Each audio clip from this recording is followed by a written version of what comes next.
think it's time for us to get started this morning.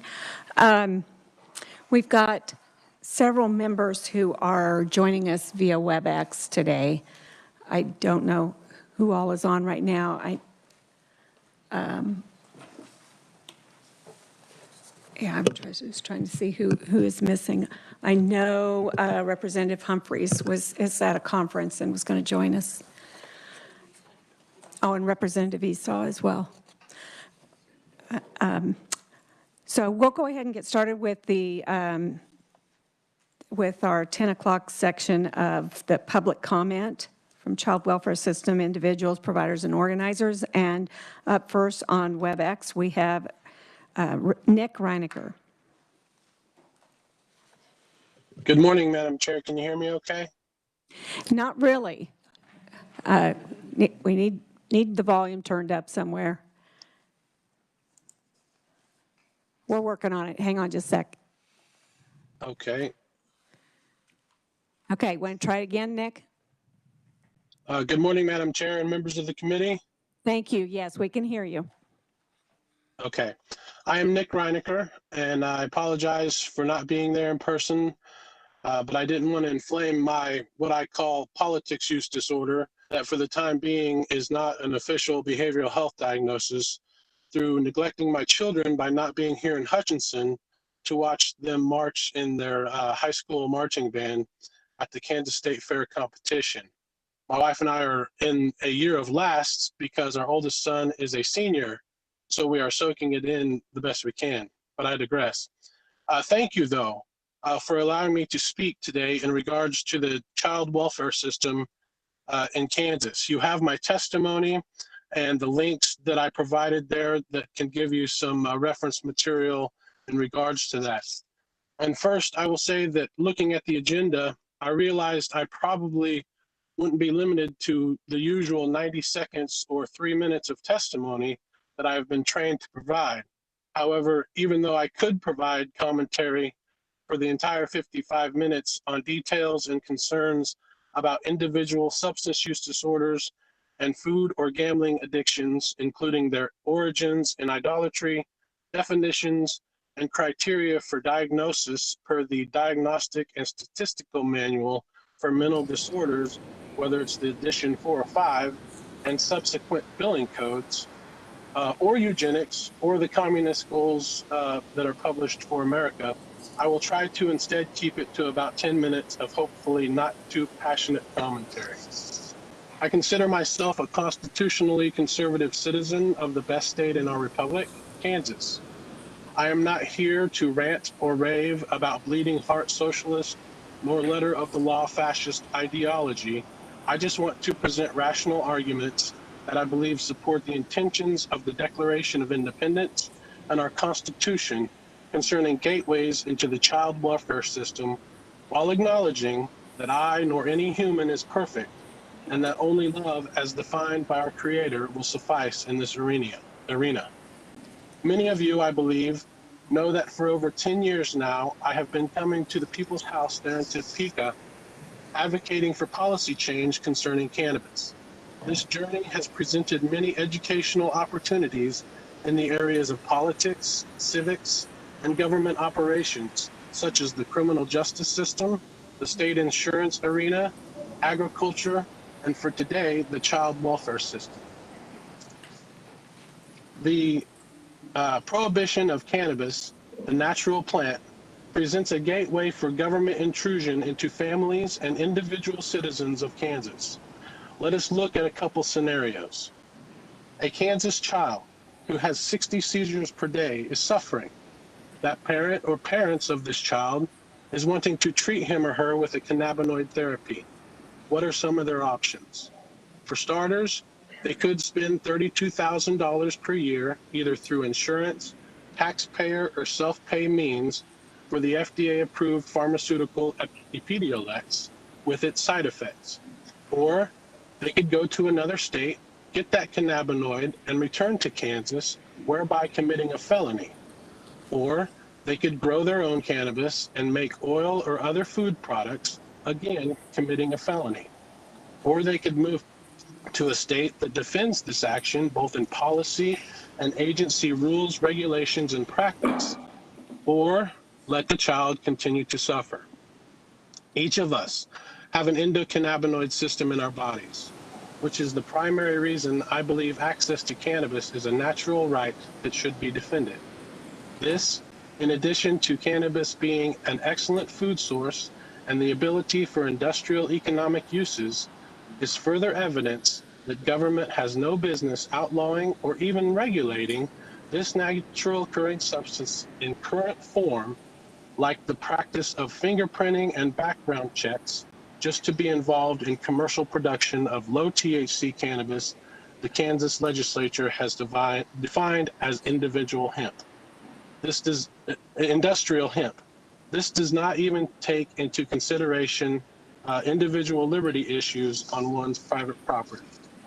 Scenario 2, a pregnant woman who is a cannabis consumer exclusively and a pregnant woman who is not a cannabis consumer but smokes cigarettes and drinks alcohol on occasion allows a hospital to do a drug screen. A drug screen, mind you, that does not test for nicotine or alcohol because these are not controlled substances. In this scenario, investigation would most likely never get started for the mother who smokes cigarettes and or drinks alcohol, even though both environments where that child lives may have life happening, like subtle circumstances of laundry, a mess of laundry or dishes in the sink, or maybe even some dog poop on the floor from an hour ago that the mom just didn't happen to get picked up. Subtle circumstances that through the heightened scrutiny and articulative documentation of a CASA volunteer or others who are just doing their job could be used to fulfill the definition of abuse or neglect on the mother who consumes cannabis. When I was a police officer, I was confident I could find something to pull you over for if I wanted to. Not turning your blinker on at least 100 feet from an intersection, not fully stopping before the stop sign, speeding 1 mile over the speed limit, and on and on. By taking cannabis off the table as a gateway to government intervention, there will no longer be any confusion about discretionary practices or the debate around cannabis alone intervention. For when we further examine the vague definition of abuse and neglect, or phrases like harm to self or others, we can see it truly matters what is statutorily defined as a controlled substance and what is not. I've been walking around the fair the last couple days, observing people openly drinking alcohol and smoking nicotine delivery devices, which we call cigarettes, in the designated smoking areas, buying deep fried everything and colored sugar, liquids, and solids from refillable containers of colas and root beer to cotton candy. So it is important that priorities are established for the most violent violators and not using things like cannabis to provide for funding and government growth. There is also the taxpayer burden to ponder as well. Let's take that scenario 2 a little deeper. This cannabis consuming mother is being honest with investigators and now has to quit her job to comply with drug treatment programs because of threats made that if she does not comply, her child will be taken away. Wraparound services like food stamps and medication-assisted treatment and others could now be put into play, further burdening the taxpayer, creating dependence on government and profit for corporations, when leaving her alone would have probably been in the best interest of both the child and the mother. So in conclusion, I would ask again that you would recommend taking cannabis off the State Controlled Substances Act and ensure this change reflects the liberty it deserves to the citizens of Kansas. Also, if you are going to spend money, spend it on nutrition education and self-reliance activities like gardening, and please put more emphasis on those cases involving sexual abuse. I will not take up any more of the time of this committee. I hope I've been respectful and on topic. And I also would like to dedicate this testimony to Gail Finney. May you rest in peace, my friend. God bless you, and thank you for all allowing me to speak. All right, thank you, Nick. Committee, do we have any questions for Nick at this time? Okay. Thanks, Nick. So next we have on your agenda Caitlin Aiken, and that testimony is written only. Also on the agenda is listed Rhonda Strutt, and we did not receive any testimony, so you won't find, it says written only on your agenda, but you won't find that in your folder. We've added to the agenda. I'd like to welcome John and Nicole DeHaven, who have joined us this morning, and I think you do have an email. Did the committee get the email? Okay, so you've got a copy of their email with their story, and so welcome, and if you'd like to step up and share your story with us. Hello, good morning. Oh, okay.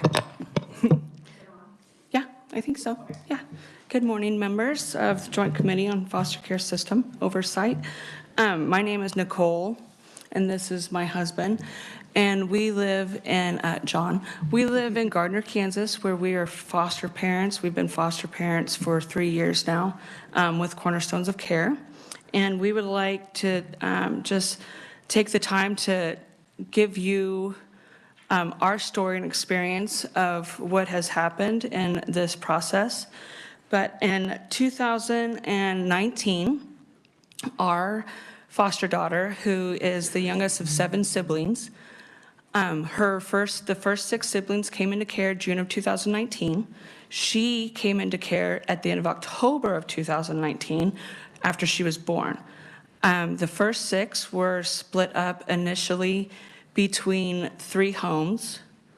And then when our daughter came into care, the existing foster families did not have the room nor the ability to take care of a newborn, so we were contacted and we said yes.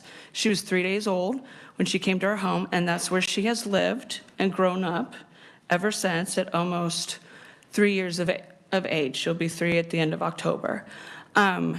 Last year in October, we adopted our other foster son, who is actually exactly 30 days younger than her. He came to us as well at 6 days old, straight from the hospital. So needless to say, everybody considers them twins. They are completely unattachable, bonded. They know nothing different. In the process of all this, back in December of 2020, it was determined that BioMom, the idea of reunification was not going to happen. And so at that point, we had let our caseworker and the GAL and the court know that we were adoptive resources for our daughter, Jimena. And then after the termination hearing happened and it was made official, we then formally wrote a letter to the GAL and the case team and the courts declaring that we were adoptive resources and that we were making an ongoing commitment to continue building and trying to build a bond between her and her other half siblings, which we had been through the entire process. Unfortunately, the kids recognize her as a sibling, but not like the siblings that they lived with when they came into care. Her being a young age, we tell her things, but there's only so much that a 2-year-old can really, to her brother, if you ask her who her brother is, she'll tell you Uriah. And if you ask her if she has a sissy or a sister, she'll say Mina, which is her. So you can kind of get an idea of that understanding.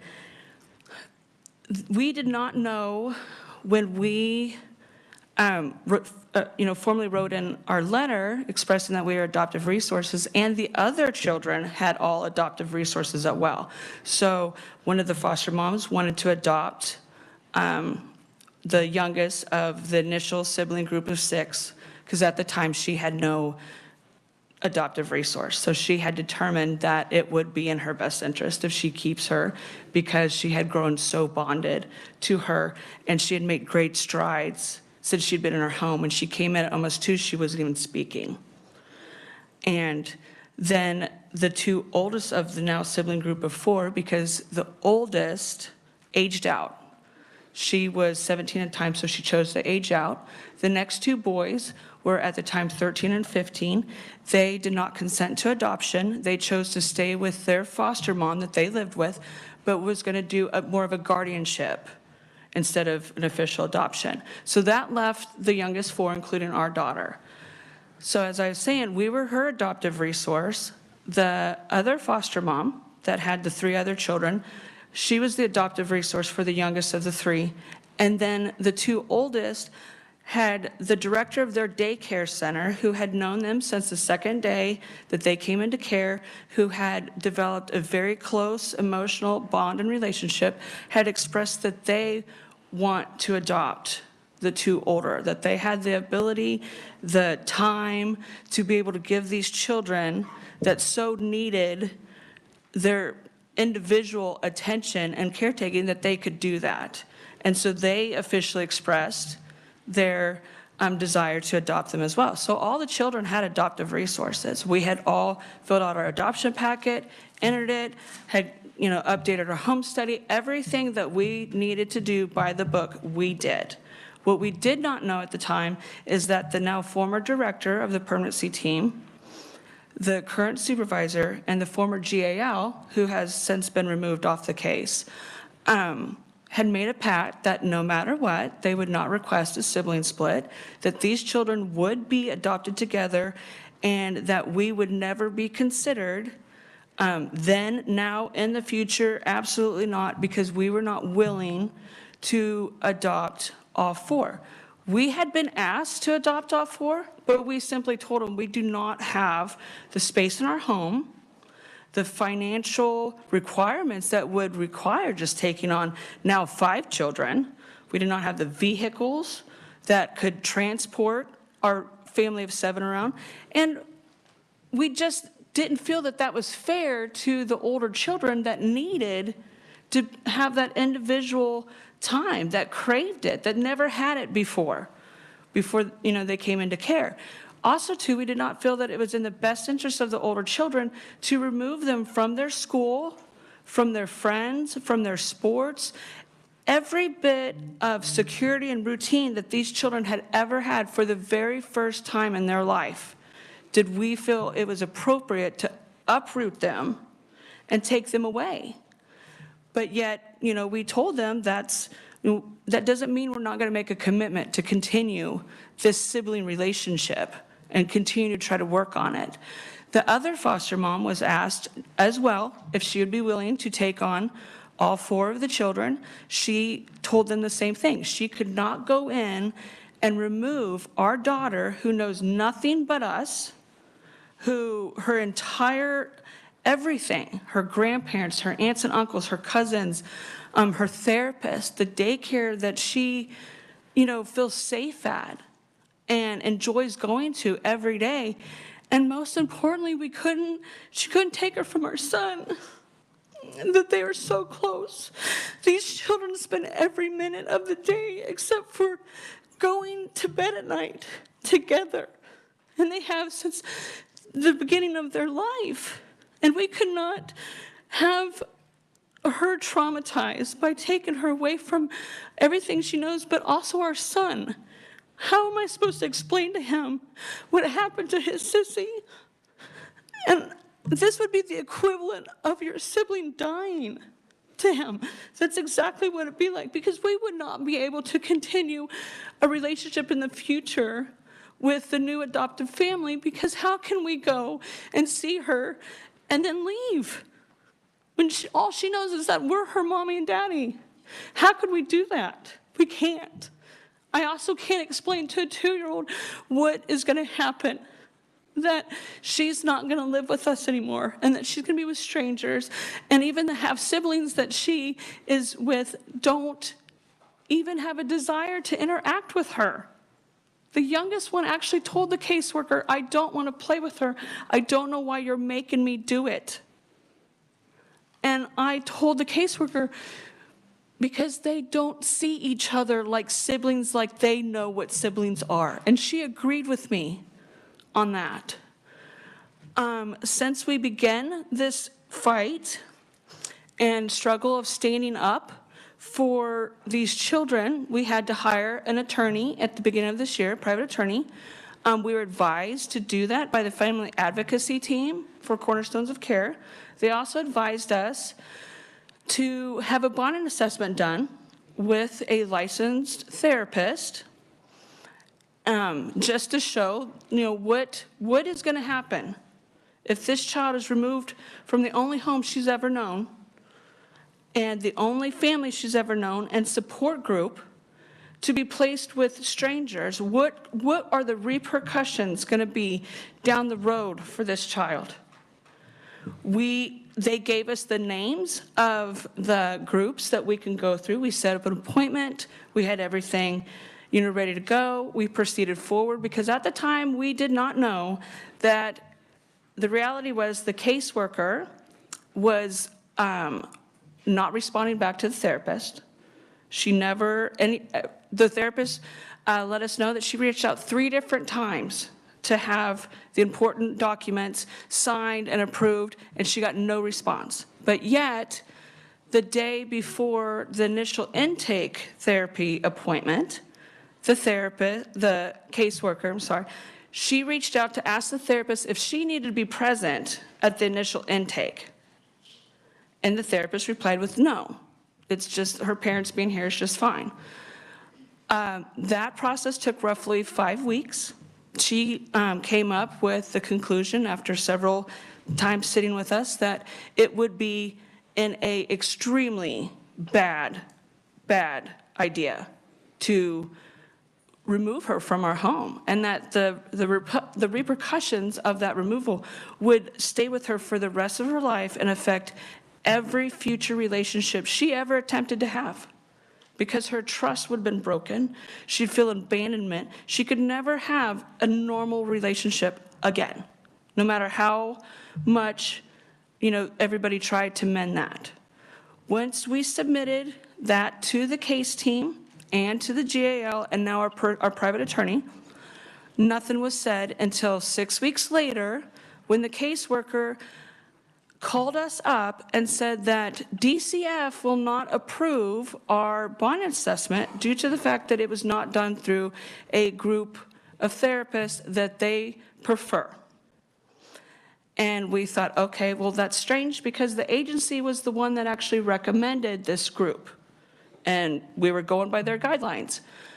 The caseworker then told us that they only approve bonding assessments that are performed by Hall and Associates. So we agreed, okay, that's whatever you want us to do. Let's move forward with that. They said we're already sending in the paperwork for the referral. We set up an appointment. And when we went to our very first appointment with the new therapist, that's when we were told that there's nobody in their group that is a licensed trauma specialist and can do bonding assessments. And the case team was fully aware of that. And they led us down that road to deter us and block us from being able to get the second bonding assessment because we had just 3 weeks before the next court hearing. And being the fact the first time it took us 5 weeks, they're counting on that they couldn't get another one in. The therapist chose to do an observation and write her professional opinion to the court, an observation, and it said exactly what the first therapist had concluded, exactly. Because common sense tells you that you take a 2 to 3-year-old away from the only thing that she knows when that's the most valuable time that our brains learn how to develop our ability to have attachments and bonds and relationships is going to do major damage for the rest of their life. The therapist was able to get in her observation to the judge in time for court. We had court. After that, we were told that the therapist actually reached out to me and said that the case team had called her the following week and, in her words, chewed her up one side and down the other for submitting her observations about this idea of them putting all 4 siblings together and removing our daughter from our home. They told her, you were never asked to do therapy or to do an assessment. You were asked to do therapy, and that was it. We never requested therapy at all, and they knew that. I mean, we never reached out and said we think that she needs therapy. So they told her then that she needed to resend her observations and continue with just doing therapy. So she did. She, out of fear for, the fact that they retaliated against her, bullied her, she rescinded it. And so now we don't have the newest observation for the judge. And then when we went to court, that particular time was when we had a new GAL. At that point, he had asked the case team, certain questions about why is this case not progressed forward after these children for over a year now. This was a year later after parental rights had been terminated. They had all sat there this entire time with adoptive resources, but we had made no further progress. We were no closer to permanency than we were when rights were terminated. And they couldn't answer it. They said, well, we don't know. He asked, do you have an end date? They said, no. He said, well, what matters have you taken steps in recruiting? That's when Foster Adopt Connect spoke up and said, well, we were asked to come in and help, and I'm part of the extensive family finding team, and I've been looking since September, now this is December, and she says, with no success. And he said, okay, what about families outside of just biological families that are would be willing to adopt all 4? She said, I have not looked. And he said, why? Her response was, well, they never asked me to. They only asked me to look for biological family. At that point, he went ahead and set an end date. We were already 8 months past the original setting. At time of termination, the judge ruled that they had 6 months to look. At the end of that 6 months, we were called and told that they were going to have to do it over again because they never placed the kids' profile on the adoptkansaskids.org website, even though they were asked weekly about where the progress on that was by us, by the Family Advocacy Department for the agency, and they just said, we're getting on it, but they didn't. So now we're at 14 months that they were going to be given to get their profile up on a website to recruit. Right after that, all of a sudden a family came forward, called Cornerstones of Care, claiming that they were interested in adopting the 4 youngest and the 2 older brothers that had chosen to just do guardianship. The problem with this was they claimed that they went to church with BioMom, and so the team instantly considered them in our kin. The problem with it is that this family spoke no English. The children speak no Spanish. That was one of the reasons that was noted when they came into care initially, was that mom spoke no English and the children spoke no Spanish. So the question was, where has mom been for all these years? Why, is there no ability to communicate? And now we're looking at the same exact scenario. Us foster parents brought that up. We brought up our concerns.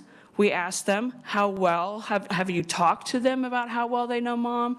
Mom had stated in the past, the 2 older boys had actually made the comment twice that mom had told them that when all the kids get together, that she was going to take them initially and leave Kansas. The second time she said that she and my daughter's biological father, who is extremely abusive and actually tried to kill the mother while she was 8 months pregnant with our daughter, that they were going to leave and go to Mexico. And even then, the case team blew it off as, well, we'll let them know about this and we'll create a safety plan in case there's a concern. We asked them about the fact that the boys had stated they never went to church. They might have went like once or twice, like on an Easter, but they didn't go to church, and they definitely didn't know anybody from church. And once again, we were looked at like, you guys are overreacting. This is going to be fine. I mean, the former director dang near had the children's stuffs moved into this home before they even met. Then after that, they set up 2 different visits with the children. The first visit ended up just being our daughter, not the 3 older siblings that they want to adopt because they had COVID, and then the 2 oldest boys and the very oldest of all the siblings, because it was supposed to be a sibling visit, not an introduction to a family. The wife never interacted with the older kids. She only was focused on our daughter. She took a selfie with our daughter, which is a major no-no and safety concern. Because of the lack of supervision on the case team's end, they were never aware of this because they were in and out of the room the entire time. And according to afterwards, they said that, oh yeah, the visit went great. But yet our daughter, for the last hour of the visit, kept begging to go home. Can we leave? Can we go home? Can I go see Raya? I want to see Raya. Can we leave now? And luckily our family advocate was there present during this visit. The husband never even showed any desire to interact with the children, nothing.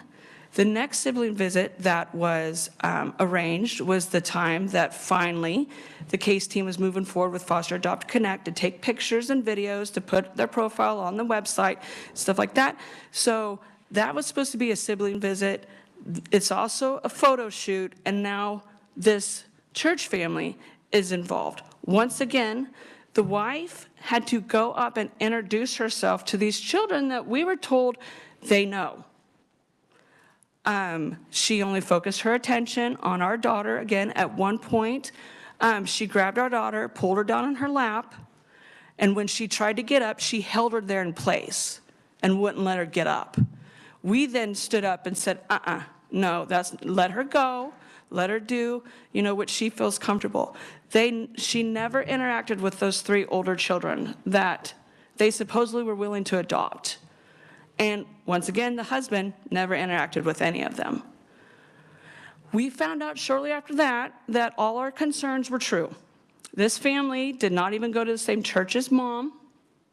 We have no idea where they came from. We believe that bio mom had something to do with that because she had an incident a year before where it was kind of the same attempt with out-of-state family that ended up not being family. And, when I feel like when that came forward was when the retaliation became very bad. It's like, well, you caught us, and now we're going to take it out on you. And we were turned into DCF about just back in the beginning of July, just about the bonding assessment that we at that time had no idea that we were doing anything wrong. They said that we purposely did not get approval, and we did it behind their backs without them knowing about it. Yet they called us and told us that DCF wouldn't accept that bonding assessment. So it's like, how could you say that, but you didn't know about the assessment? Kind of thing. This was done roughly a month before we went to court. When we went to court, we had filed a motion against Cornerstones of Care for failing to make reasonable efforts. Our attorney was able to lay out, there's no way anybody could have made it any more clear of all the times that they had failed to make reasonable efforts. Less than a month leading up to the court hearing is when all of a sudden, for the very first time, we had a 90-day staffing where they discussed the fact that these children were split into different homes. What should they do to bring them together? Should they bring them together? Are they good where they're at? We never had any of those until right before we went to court. At that time, our attorney had declared that they should have had 12, and they had 1. The case team supervisor, she testified that they had had 2. That was not the truth. The second one was just the case plan conference call meeting. And even then, we were way overdue for that one. We just had one last Tuesday. It was on Zoom. In that, the supervisor had a really reluctant time to put down the actual dates, the fact that she wrote it as if our daughter came into care with her siblings, not the truth that she came in 5 years or 5 months later. They never included the fact that it has been actually documented that the 12-year-old, the oldest of the sibling pair, or well, quad, I guess, is an actual noted safety risk to her younger siblings. She cannot be left unattended with any of the siblings or she physically hurts them. And now they're okay to send our daughter in as new bait. And she, when we asked about where that documentation is, we were told at first that, oh yeah, well, the foster mom sent it in. The foster mom said, no, I sent you an email asking where is that because I did not receive a copy. Then she said, well, I got it, yeah, I have it. And then after that, once again, the foster mom said, well, I haven't seen a copy of it and I'm entitled to that. That's when she said, well, it got lost. And that seems to be an ongoing situation. That's why we have our family advocate come every time the caseworker comes to our house, because he especially has been a major victim of slander. She reported that earlier this year that the reason why she doesn't come to home visits and has been canceling them was because she does not feel safe coming to our home. Because the last visit in May, she claims that John raised his voice, slammed his fist down on the coffee table, and verbally got aggressive with her when we asked if our daughter could go back to the original therapist to begin play therapy. She told us no, she needs to go back to the therapist from Holland Associates. We said, well, okay, that's fine, but she actually has a relationship with this first therapist. And she got aggressive and said, go back to Hall and Associates.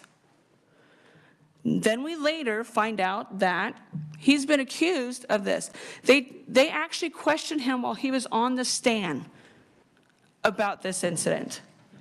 Our family worker testified that did not happen, that never happened, and he doesn't know how it could have happened because, one, we do not have a table near the recliner that he sat in during the entire visit. This isn't the first time this has happened. She claimed that the other foster mom had aggressively and verbally abused her when that foster mom called up the supervisor and said that she is no longer ever allowed in my home because she acted so erratically in the driveway over asking about a sibling visit for that month of December since the holidays were coming up, and that could we maybe get a little bit more than a 24-hour to 36-hour notice. And she flipped out on her and said, I don't want her in my home in front of these children if that's the type of behavior that I have to worry about. Her supervisor sat on the stand and said that the foster mom was the one that was verbally abusing her, and that she made the choice out of the safety of her worker to not allow her to come over to that home. So this is clearly a habit that anytime she's questioned about, why certain things aren't done, she starts accusing us. And I mean, for him, that's slander. He's a licensed clinical social worker. He's a therapist at the state hospital in Osawatomie. He would never jeopardize or do anything to jeopardize his license. He worked 11 years in this field as a caseworker, worked for the state, worked for agencies, all stuff. He knows how the policy is supposed to work. He knows how this process is supposed to go. But if he questioned anything to keep them on their toes, then we got retaliated against and lied about. And I guess, just us innocently not thinking about the retaliation part, we just kept going. We didn't get the clue. We just kept going because we were fighting for our daughter. We're still fighting for our daughter, for her well-being. And how could you let trauma happen to her that's not necessary? That it makes no sense that we're supposed to help these children and bring them into care to prevent any further trauma and abuse to their life, and yet this time Cornerstones is the one that gets to choose to traumatize her and our son when it doesn't need to happen. This process has been so heartbreaking to us just because we know how it should work. And the fact that we got to see the ugly side of foster care, the internal workings, that it doesn't really matter what's in the best interest for a lot of these case teams, what's in the best interest of these children. What matters is what looks good on paper and the statistics for their future of getting their contracts renewed and stuff like that. They don't keep in consideration what damage they're actually doing to these children. When we got our foster care license, we were so excited about being able to make a change, being able to help these kids, being able to show them that life doesn't have to be like what they have experienced. And yet, every time we stand up and advocate, we get slammed down and punished for it. And in this process, in just the last 2 weeks of me reaching out to look for anything that could possibly help us before she's taken from our house and the damage is done, I have had more than 75 to 100 people reach out to me on our foster support groups and private message me saying, this happened to us. This happened to us, and this is the reason why we are not renewing our license when our last case leaves our home. Because anytime we stood up and stood up for those children, like we are told to, like we believe our job is to do, we were retaliated against.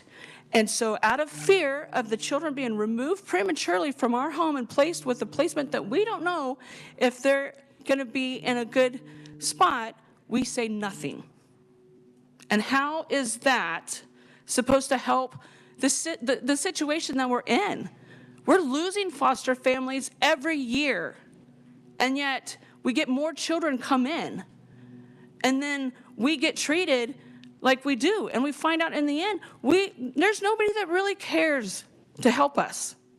Nobody. We just get door after door after door slammed in our face. And this is an extremely stressful and emotional and hard life to have. I mean, these children aren't children that have just spent their lives on swing sets and puppies and butterflies. No, these children have experienced things that most people have never and will never, ever experience in their entire life. And yet, we have to try to help them in the best ways we can.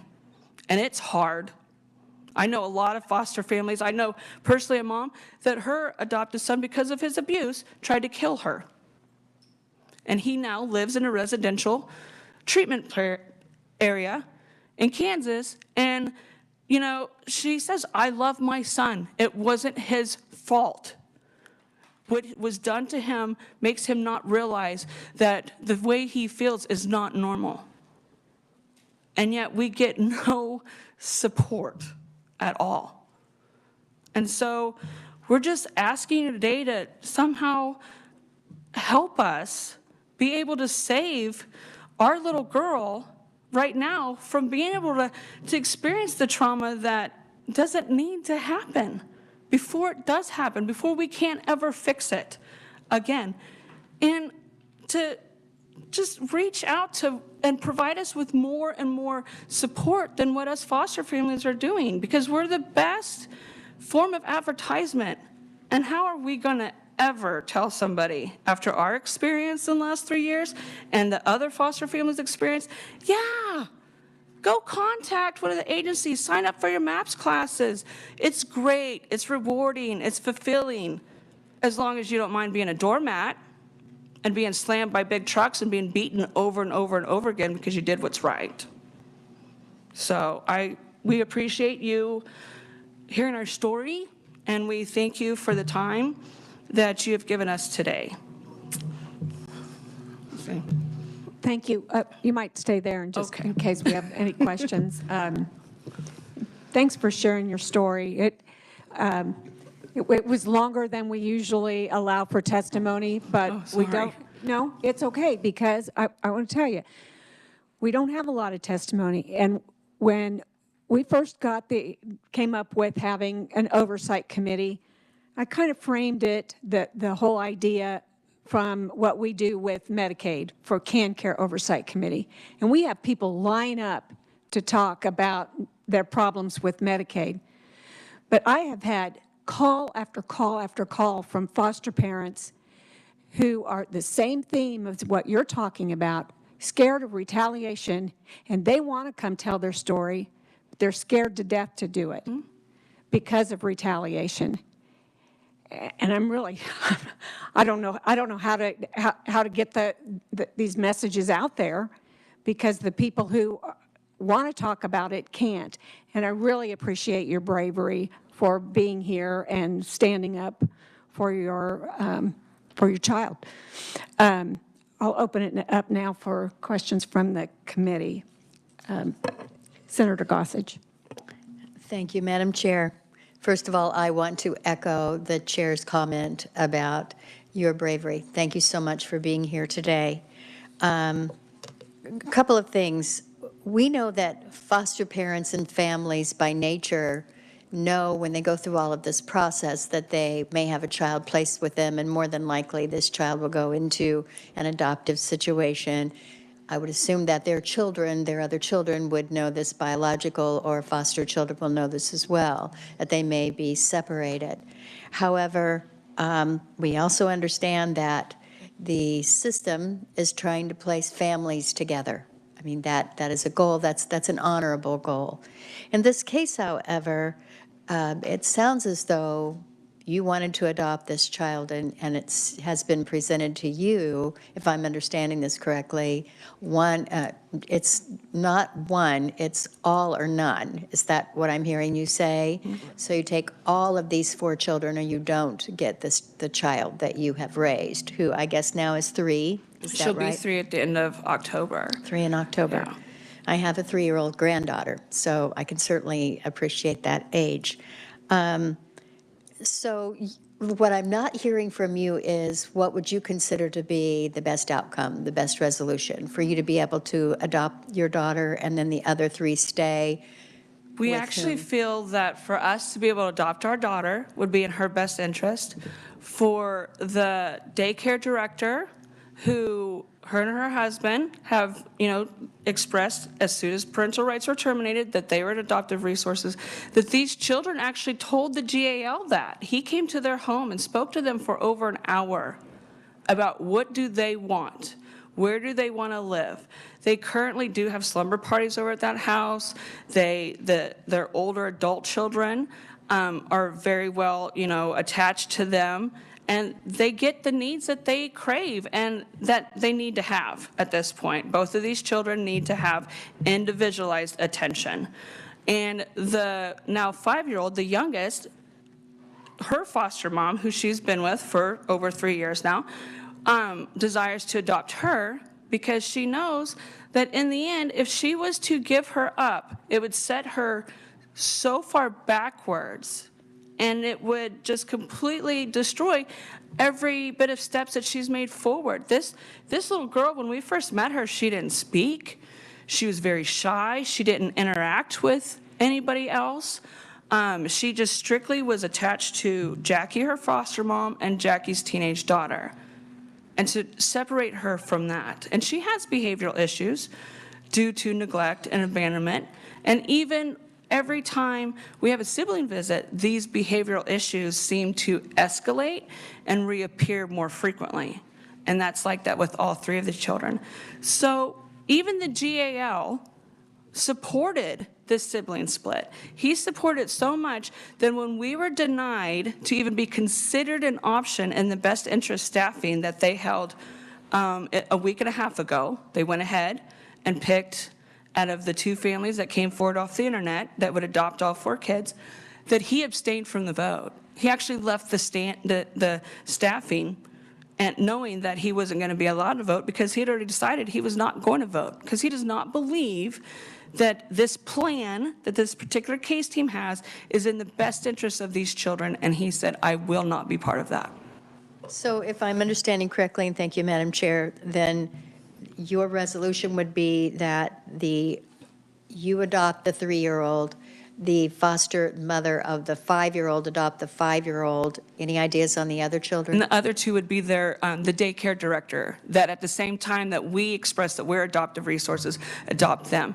They live in the same town, the children's school won't be disrupted, their friends won't be disrupted, the activities that they are involved in, the sports, the orchestra, all that stuff won't be disruptive. The oldest one's therapists are all available at that town. So it would be the best thing for these kids with the minimum amount of any kind of disruption, because the two older ones actually want to live with their daycare director. And the daycare director is willing to adopt them, or just Yes, adopt yes. them? She actually said that her and her husband talked that if they get to adopt the 12 and 10-year-old, that's their ages, if they get to adopt them, then she's going to retire so that way she can stay at home and give them her full 100% attention to meet every need that they will ever have. And then my final question is, where do things stand now?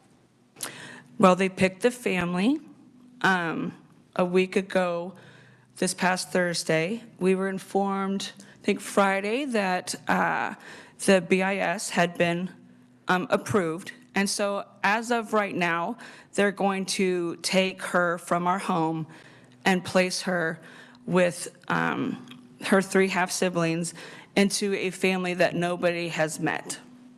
And even then, at our hearing, DCF said that their worker said that the youngest one has met this family. Our caseworker supervisor had to come back and say, actually, no, nobody's met this family. So their stories, because DCF testified that the sibling split had been denied. Cornerstones testified that it was never requested. They never even looked into it or was going to look into it. And that no matter what, we were never going to be considered. Or the other 2 adoptive resources that these children had as soon as parental rights were terminated would be considered, because we didn't want to take on, it wasn't we didn't want to take on, we knew it wouldn't be best for the kids to all be adopted together. Sorry. I've let my wife, she's a pretty good talker. One of the things, I'm currently a clinical therapist at Osawatomie State Hospital. So I used to work in child welfare. I've done investigations, I've done foster care, I've done adoptions, I've done family preservation, worked for a number of agencies over the years.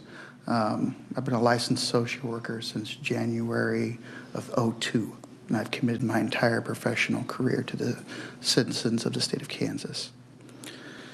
One of the things, and I normally agree, I agree that kinship and being adopted with your siblings is incredibly important. And for a lot of times is one of the most important things.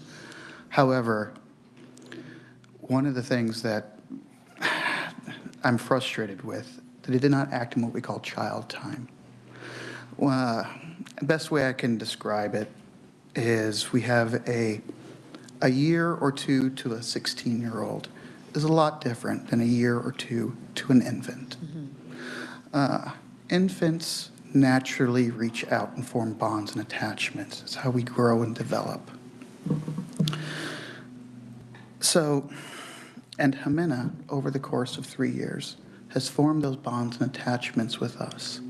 If the agency had worked within child time, the damage would have been far less significant. But however, they spent over a year on their thumbs, essentially. And now the damage to Jimena, from my professional opinion, would be catastrophic. If they had done what they were supposed to do, if they had worked in the time frames they were supposed to have worked in, we could have minimized a lot of this. But we're not, that didn't happen, unfortunately, and we're at where we're at. Our plan minimizes the damage to Jimena, our son, and the other siblings as well. However, we're just the foster parents, regardless of what my licensure states. Sorry. No, thank you very much, and thank you, Madam Chair. We've got a question online from Representative Esau.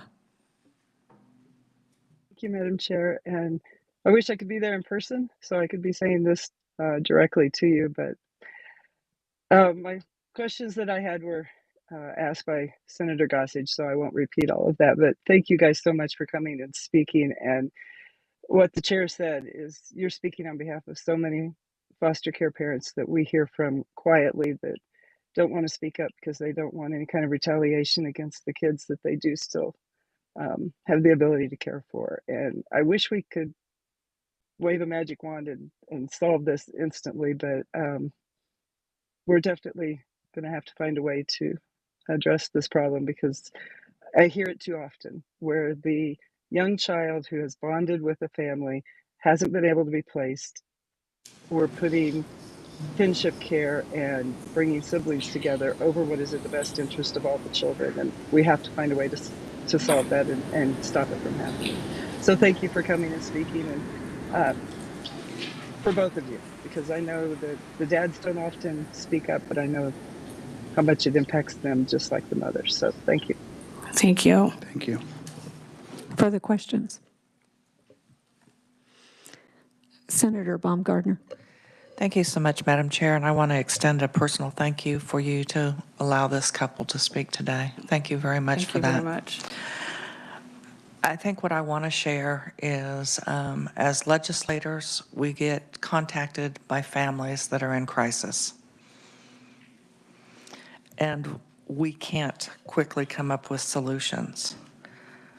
I know that the secretary and the deputy secretary have reached out, have shared communication with this couple. There is a process, there are policies and there are procedures, but it appears that policies and procedures have not been followed by an organization that contracts with our agency.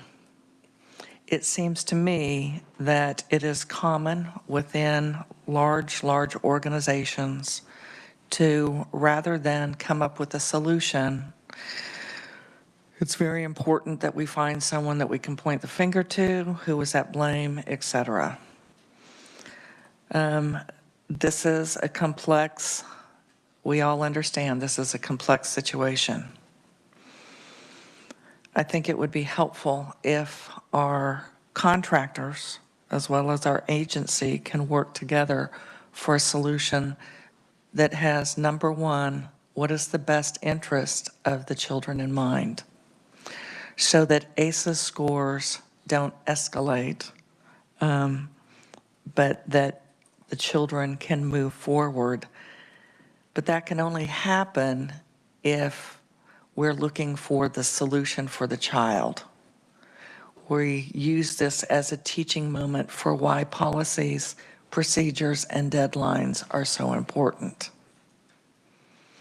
And if I understand from what you had shared today, Nicole and John, had the policy and procedure, had the timeline really truly started to make some changes after that termination was determined in 2020, that would have made all the difference.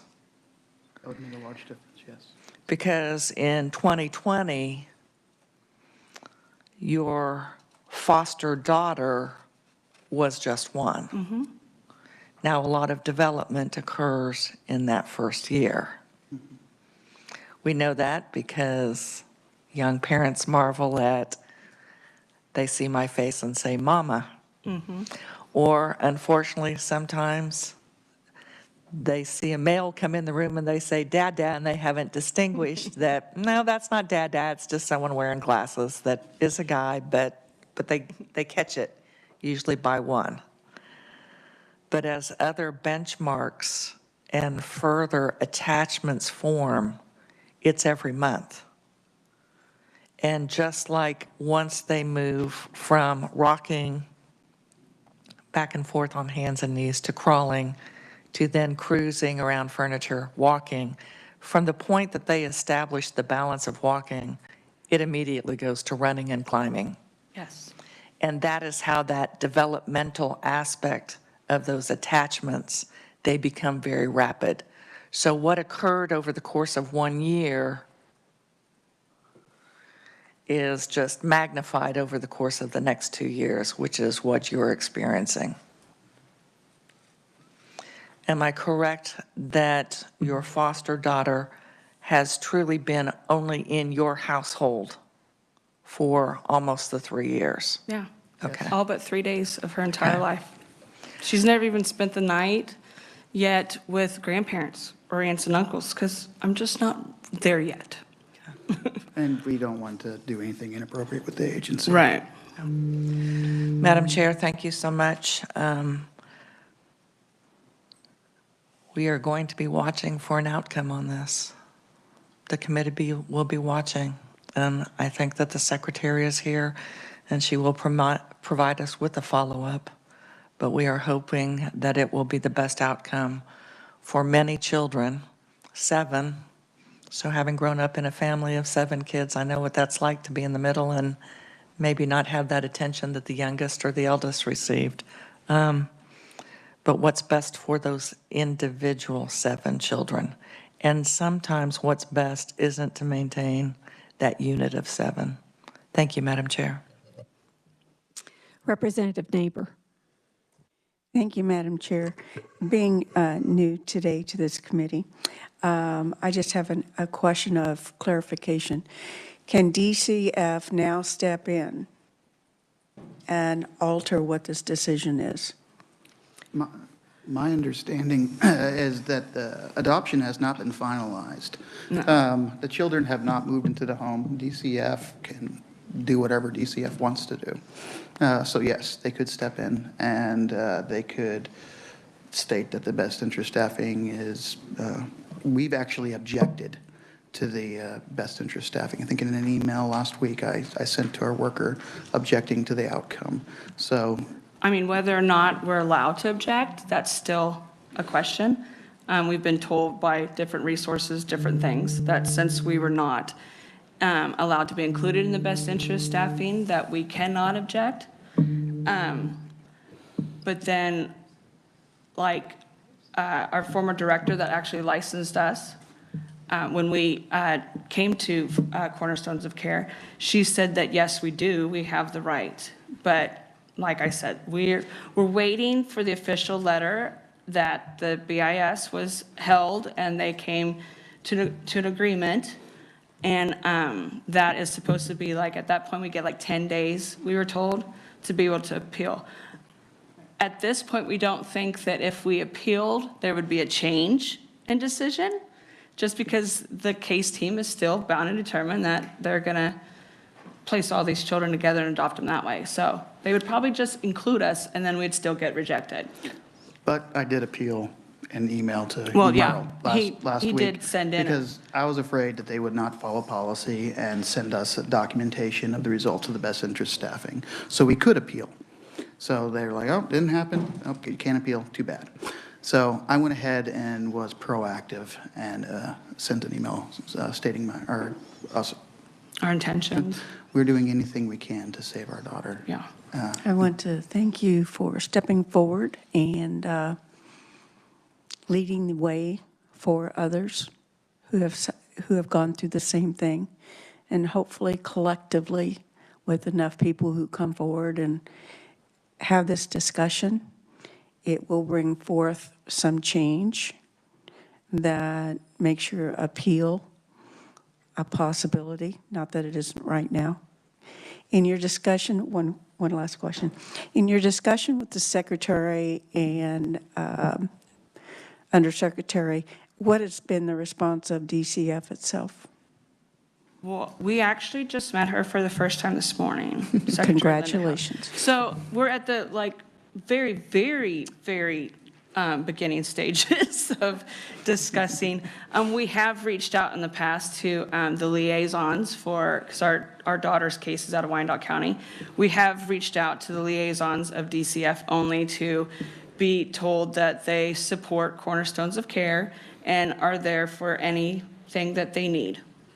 And so we took that as a, move on. So even then, when we were reported into DCF and was filed a complaint, we didn't feel like we could even go to DCF to file a response complaint saying, hey, we did this, like with them telling us to do it. We were following their advice, not knowing at all that the proper paperwork had not been put in place, and that they had never, this team had never signed off on it, which part of me does feel like that was intentional. It was intentional. The caseworker intentionally ignored the emails from the therapist, but then took it upon herself afterwards and reached out to the therapist to say if she needed to be at the intake appointment. So it's not that she wasn't aware of it. That's the first time she was aware of it. The second time was when she called us up and told us that DCF wasn't going to approve of the bonding assessment being done at attachment and trauma therapy, which that's what that group does, that they only approve if we have an assessment done at Hall and Associates, which nobody out of their 20-plus therapists in that group is licensed or trained in bonding assessments. And if they had moved forward and did one, they would have lost their license. So that would be the second time that they were fully aware that this assessment was being done. Well, I think when contracts come up, it'll be, if we get more people who will come in and testify, those things and questions can be brought up for clarification, certainly. And they should be able to answer those things. Because I know in the past, before this group, there were things that occurred and all of a sudden the paperwork wasn't there or it wasn't available. And it's not DCF necessarily, but the groups themselves Yeah. who, I don't know whether they're trying to protect their contracts or protect their people, but if we want foster parents to step up, we have to make sure that you have rights and are able to speak honestly so we know where, or they know where they need to improve. Thank you very much. Thank you. Thank you. Any further questions? Okay, thank you very much for being here. Thank you. Thank you very much. Good luck. Okay, with it being a Monday morning, I forgot to do something I wanted to do first thing this morning, and that was, I was reminded by Nick this morning that I did want to recognize the loss of our colleague, Representative Gail Finney, and if we could just take just a moment of silence.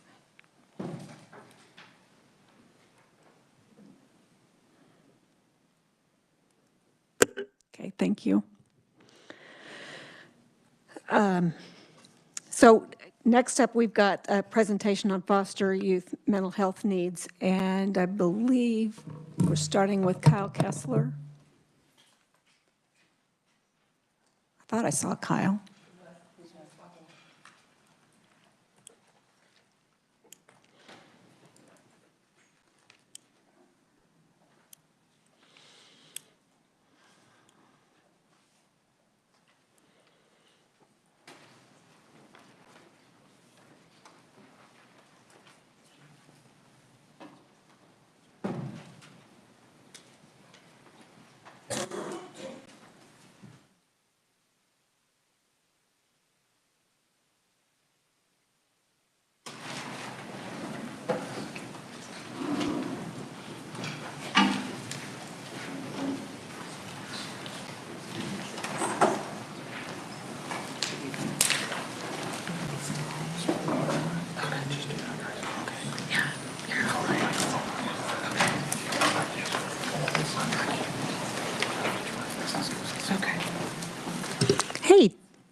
morning, Kyle. Did you have something you wanted to share to start off? Sorry. I apologize, Madam Chair. I step away for a minute to deal with a domestic issue, and then my name gets called, so I apologize. Oh, no problem. And would you like me to go ahead and start? I would love for you to go ahead. All right, I will. Didn't want to be presumptuous, but good morning, Madam Chair, members of the committee. I'm Kyle Kessler, Executive Director at the Association of Community Mental Health Centers. We appreciate very much the opportunity to be here this morning to talk a little bit about mental health and child welfare and the CCBHC model, which is coming forward. Again, I know all of you have heard this from me about 10 or 15 times just in the last year and a half, but our association does represent all licensed 26 mental health centers in the state of Kansas. You have our testimony in front of you, and usually, Michelle Ponce, our associate director, writes the vast majority of our testimony, and usually I will make a couple quick highlights of points that I want to touch on because I really avoid trying to read our testimony, but this is what it looks like. The whole thing is actually highlighted now in terms of the important points and the CCBHC pieces. Michelle has done a wonderful job in becoming really our resident expert on the CCBHC model, which again stands for Certified Community Behavioral Health Clinics. And I know several of you had an active role in helping to pass the legislation which established that model, which was Senate Substitute for House Bill 2208 during the 2021 legislature. I think that is something that we have not, and several of you serve on the health committees, and for us to call it the most transformative piece of legislation to occur since the Mental Health Reform Act of 1990 is absolutely true, if not an understatement. The model was created to address many of the challenges facing the Kansas mental health system, including rising rates of suicide and overdose deaths, barriers to timely access to care, and decades of funding cuts leading to workforce shortages and providers struggling to meet the needs of their communities. This really underscores why we're here this morning. I mean, wanting to try and make sure that youth in foster care have the quickest possible access to community mental health services is absolutely key. I think that one of the other benefits of the CCBHC model is that it allows us to go back to what the original intent of mental health reform was, which was prevention-oriented services. Mental health reform was passed in order to reduce the number of inpatient hospital beds that we had, which Kansas absolutely did that part, reducing the number of beds by 500 or 600 or more. And so now we have some beds at Osawatomie State Hospital and some beds at Larned State Hospital, but we no longer have Topeka State Hospital or Rainbow Mental Health Facility, which is crisis intervention unit. One of the speakers after me can allude to that. So the speakers that we have lined up are really some of our foremost thought leaders in the world of child welfare treatment in mental health. One is currently the CEO of a CCBHC, and two others have a lot of experience working with the foster care population, and they both hope to get certified as CCBHCs in the next 6 to 9 months. As a reminder, licensed community mental health centers are eligible to become certified as CCBHCs, and we have 9 currently that were certified by June of this year, and then another 9 would be scheduled at least by June of 2023, and then the remaining 8 would be scheduled to be certified in that last part, 2024. So with that, Madam Chair, I would stand for questions at the appropriate time, but I suspect there will be more questions once the remaining conferees testify. Okay, yeah, thanks, Kyle. I think we'll hold questions to Thank you, Madam Chair. everybody testifies. Lost my agenda. Okay, next up we have Matt Atterbury, Lebet Center for Mental Health Services. Welcome. Thank you. Madam Chairwoman and members of the committee, thank you for this opportunity. Like Kyle, I try not to just read off my testimony. Unlike Kyle, I wrote my testimony, so I may have to do it a little bit.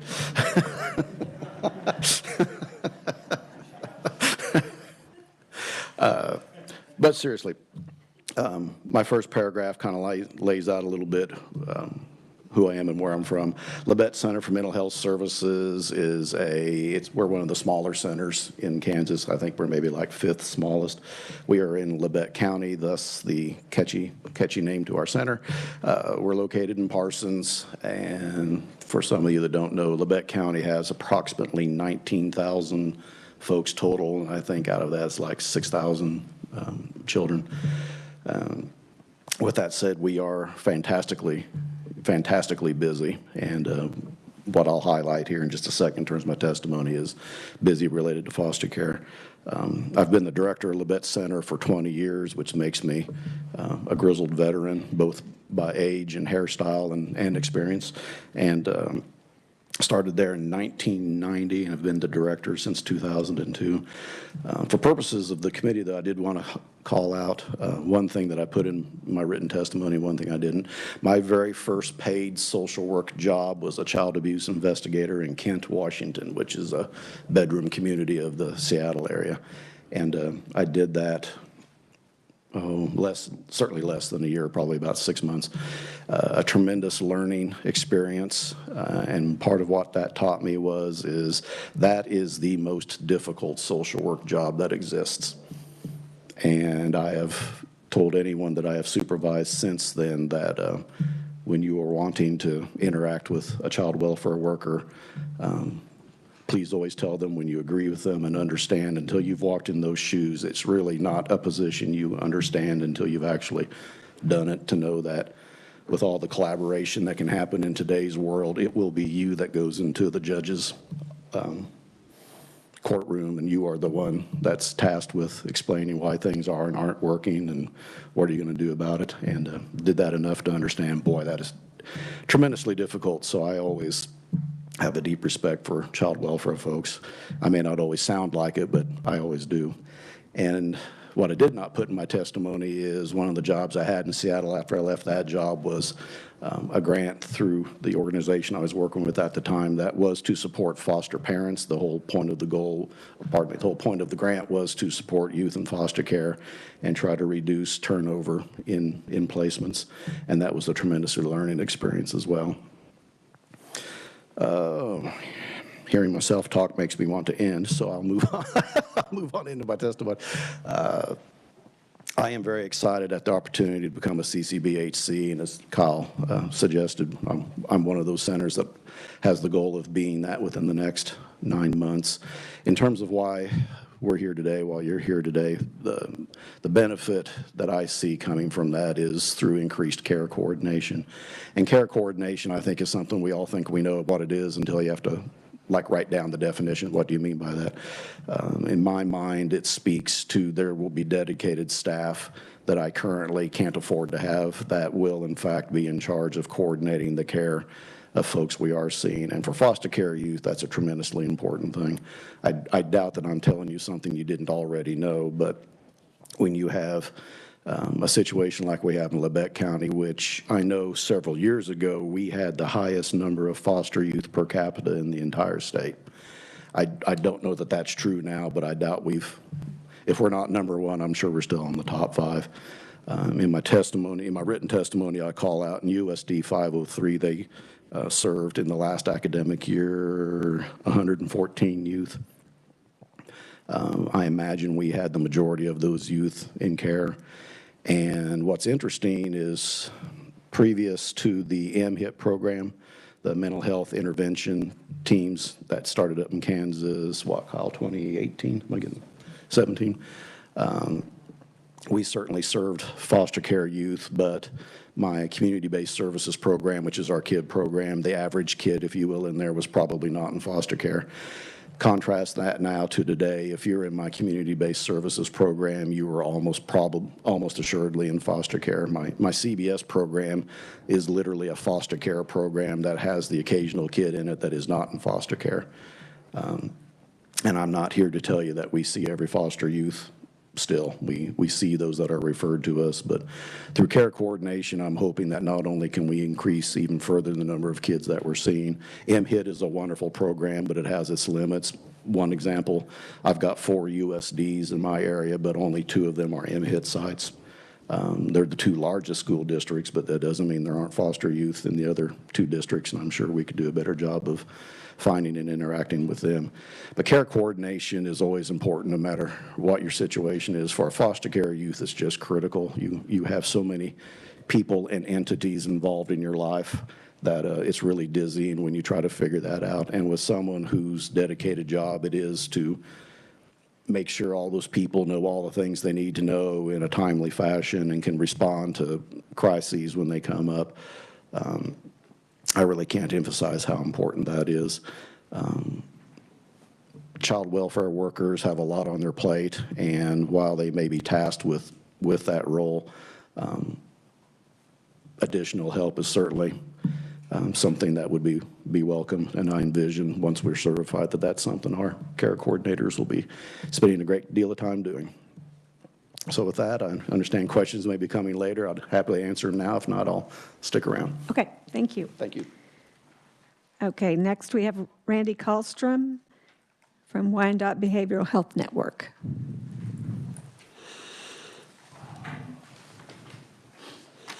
Hello. Hi, good morning. Madam Chair, members of the committee, thank you for the opportunity to be here today. Again, my name is Randy Kallstrom. I'm the CEO for Wyandotte Behavioral Health Network. As the name suggests, we are the community mental health center in Wyandotte County. And I've been there since 1993, served in a variety of roles there.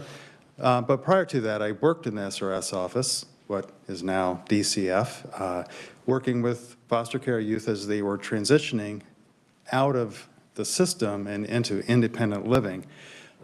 But when I started at Wyandotte Mental Health, as it was called back in the day, I was a therapist on our child team, worked very closely with foster care youth. This was pre-privatization. But my experiences from that in having success with kids who were reunified with their parents, and then sadly seeing kids who went through the rights of their parents being terminated and really long-term placement into the foster care system, and the perils and the mental health impact that that had on those kids has left a mark on me. And as I became an administrator within the organization, I've always held it my personal belief that we are a true partner to the foster care system in making sure that the kids are getting their mental health needs met. We were one of the first 6 mental health centers in the state of Kansas to become a CCBHC in May. There are some really remarkable things. As Kyle said, this is the most transformational change in mental health since 1990, the mental health reform.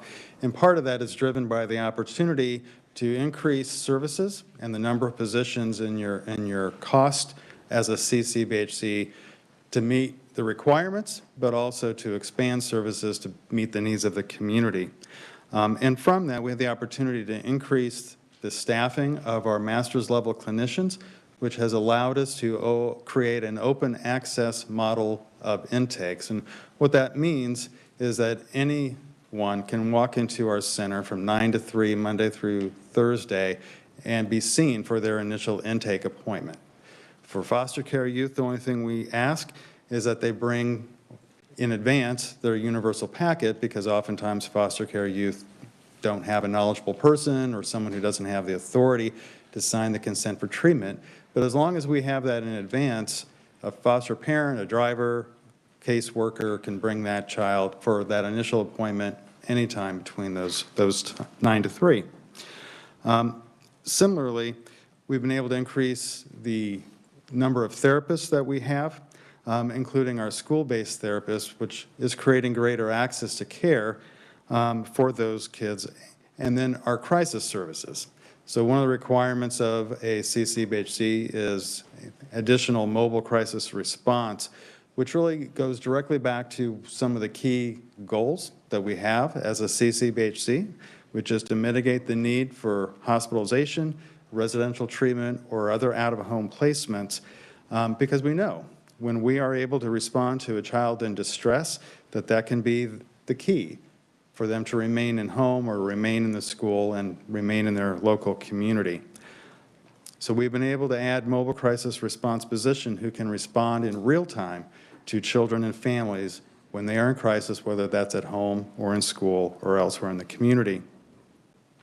As a CCBHC, we also became a licensed substance use disorder provider as well, and recently added our first youth SUD treatment provider. This is especially important for what is referred to as the crossover youth, who are involved in both the juvenile justice and the child welfare system, who might be at risk of out-of-home placement because of their SUD treatment. This is a brand new service to us, and again, because of becoming a CCBHC and the ability for reimbursement for these services, we've been able to add these services to our array. And then finally, becoming a CCBHC is helping address our significant workforce challenges. We all know that workforce is an issue across the country in any discipline of any business, but it's been particularly true for community mental health centers across the state. Because of our cost-based reimbursement and the shift away from the fee-for-service rates, we were able to do market adjustments based on our competitors in our local market and pay our staff what the market would suggest is deserving of them. Prior to becoming a CCBHC in May, we had a 36% turnover rate in the previous year. Number of key positions, including clinicians, those positions went unfilled because we were not able to maintain or fill those positions, and the number one reason by far was salary. Since we were able to do some market adjustments in our salaries, we have hired 85 new employees and only had 8 departures since May. This has allowed us to fill positions that were vacant, and for the first time in over a year, we have filled all of our therapy positions, including the new services or the new positions that we added as a CCBHC. This has a direct impact on all of our clients in the community, and foster care youth is no exception to that. By having a more stable workforce, filling needed positions, foster care youth will experience fewer changes in their providers, which is critical to long-term outcomes, and increasing the quality and experience of those providers. So together with additional services, including greater access to treatment, stability of a workforce, substance use disorder treatment, and mobile crisis response, foster care youth will benefit greatly from Wyandotte becoming a CCBHC. And I will stand for questions at the appropriate time. Okay, thank you. Okay, next up we have Stacey Manbeck from Spring River Mental Health and Wellness. Hi, welcome. Good morning. Thank you, Chairwoman Concannon and members of the committee. Again, my name is Stacey Manbeck, and I'm the Executive Director at Spring River Mental Health and Wellness. And we serve Cherokee County, which is one of the, again, smaller counties and smaller community mental health centers in the southeast corner of Kansas, really bordering Missouri and Oklahoma. We are thrilled to be part of the CCBHC reform. We are planning also, like Matt, to certify in the next 9 months. My early part of my career before coming to the Community Mental Health Center was also in child welfare. Actually, over 20 years I spent initially at, back then it was SRS, doing family prevention and foster care. And later spent my career in when foster care privatized, foster care and adoption in child welfare for over 20 years, working with Child Placing Agency, foster care and adoption, permanency, child well-being, and was my primary focus. So child welfare is very near and dear to my heart still as a community mental health center. One of the things that I don't know that I can add a lot to what Randy and Matt and Kyle have already said, but I am very excited about care coordination. I too believe that it is a piece that's been missing in terms of something that we haven't been able to offer. We will hopefully be able to help tremendously with kids that move from place to place and experience placement disruptions, that care coordination piece will assist in decreasing the access to care, timely access to care that perhaps was maybe missing before. We are able to designate people to reach out to the contractors and get the information that we need to immediately begin services. We also believe that the care coordinator position, again, similar to what Randy said, will help us in terms of working on discharge planning from higher levels of care for kids coming back into the community. Also, the open access to care we will be offering as well as the CCBHC, which we are not now, which will allow children in care as well as others in the community to access that initial appointment much more timely. Again, as Randy indicated, with the need of a completed universal packet, we will be able to see them much more timely. Our ability to expand services in the schools is also something that will benefit our children in foster care. We currently serve around 45 to 50 youth, foster care youth, and for a small county such as ours, that's quite a bit to have in and out of our county. Some are from Cherokee County, and then of course others are from other counties. So the ability to expand our services is going to be really key in offering that. The workforce, as Randy also indicated, workforce shortages that we face, again, due to funding issues. We anticipate being able to fill many open positions that we've had over the years, and not only that, increase new positions to expand our services. Evidence-based practices are also a really important key component. They are very expensive to be able to access those evidence-based practices trainings, and we are going to be able to offer more training and education to our employees to better work, specifically trauma-informed care to some of our case management and psychosocial rehab team members to be able to understand, have a better understanding of child welfare needs and children in need of care. With that, I'll stand for questions if anybody has any. Oops. Yeah, thank you. Next up, we have Allison Pate from Ember Hope Youthville. Good morning. Good morning, Madam Chair and members of the committee. I thank you for the opportunity to be able to be here to speak with you about our treatment in residential services, and especially our pilot program that we are operating in our psychiatric residential treatment facility, which opened in September of 2021. Residential services for Ember Hope Youthville nurtures children through trauma-informed care that focuses on resiliency and recovery for the children and families that we serve. We are using evidence-based programs that are trust-based relational intervention, motivational interviewing, trauma-focused cognitive behavioral therapy, and then dialectical behavioral therapy in all of our program types. We have a qualified residential treatment program that serves 14 females in foster care ages 10 to 17, and our psychiatric residential treatment facility currently serves up to 12 females ages 12 to 18. These young ladies are not in the custody of, they are still in the custody of their families. And so they are with their parent or legal guardian. And although that is the case, as you hear this model of care, we very much believe that this model of care would serve foster youth as well and would probably speed up permanency and allow youth to maybe stay at home at better rates than they are currently. The original proposal submitted by us was a result of some concerns noted in the 2019 NRI report for the state of Kansas on the use of psychiatric residential treatment facilities.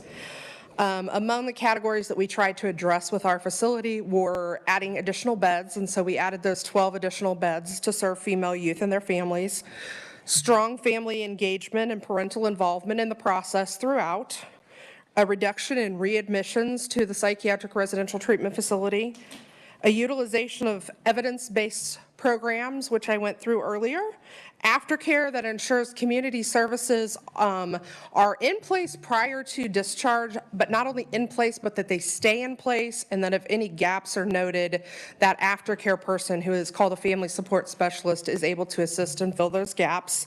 And then competitive wages and intensive staff training. So in addition to the traditional therapeutic services that are offered to residents of a PRTF, residents of the Ember Hope Youthville PRTF are able to have very intensive family engagement while at the facility. They receive equine therapy from Reigns of Hope in Hutchinson. And they are getting 6 months of aftercare post-successful discharge from the program. And so I want to talk to you a little bit about the family engagement piece, because it looks very different than things I think that are traditionally thought of in a residential facility. Every Monday night, our kids and their families come together with our staff that work there, and they share a meal. So we sit down at the table, we provide the food, and everybody sits down and shares a meal. This allows the staff to visit with the parents. They can talk about any concerns that the parents may have, any issues that might have come up at time at home, anything else that the parents want to. But it also allows those parents and legal guardians to observe what staff are doing and what interventions are effective with their particular young woman. And so they are able to see what we're doing, ask questions, and see that coaching and modeling behavior. After the meal, the kids go to a group and the families go to a group. The family group has different subjects. Sometimes they're mental health related, sometimes they are not mental health related. We've brought in outside people to speak, but most frequently this is done by our clinician on campus, who also does the family therapy for the youth. And they are talking together. What is also happening that I'm not sure we expected is this is also serving as a support group post-discharge for families, that families are staying connected with each other after discharging from the facility because they develop these relationships on Monday nights. At the end of the parent group, everybody's coming back together with the child, rehashing whatever that subject was, tying it all together, and everybody gets to go home. They also have family therapy later in that week as well. Time at home is a vital component of our program. We try to start time at home as early as possible in the stay, as time at home is what's going to be successful when they leave. The family support specialist, so that is who does our aftercare, goes home the first time and stays, quite honestly, they could stay an hour, 2 hours, 8 hours. It depends on what that family is comfortable with and feels like they need. A lot of these families have been waiting for a bed for a significant period of time. They are very anxious about bringing whatever child we have home and putting them back in that family environment. They've seen the progress they make and they don't want to see that regress. And so to help offset that, we've offered to send somebody home with them. If after that first time at home, the family feels like they need that family support specialist for additional time at home, we will do that as well. And the family support specialist is involved in all the treatment programming and all of the activities throughout as well. We start our discharge planning the minute the kids walk in the door. Obviously, I tell kids, as does our director, we want nothing more than for families to work us out of a job and not have to have residential facilities. But during your time here, we're going to, every single time we meet with you, tell you and tell your families what the requirements are for you to leave, and you are going to tell us, and that is the most important piece, that the families are telling us what are their requirements for this to be deemed successful in their eyes. A lot of times, as professionals, we think we know what's best for families, and the reality is that we need the voice of both youth and families telling us what is successful for them.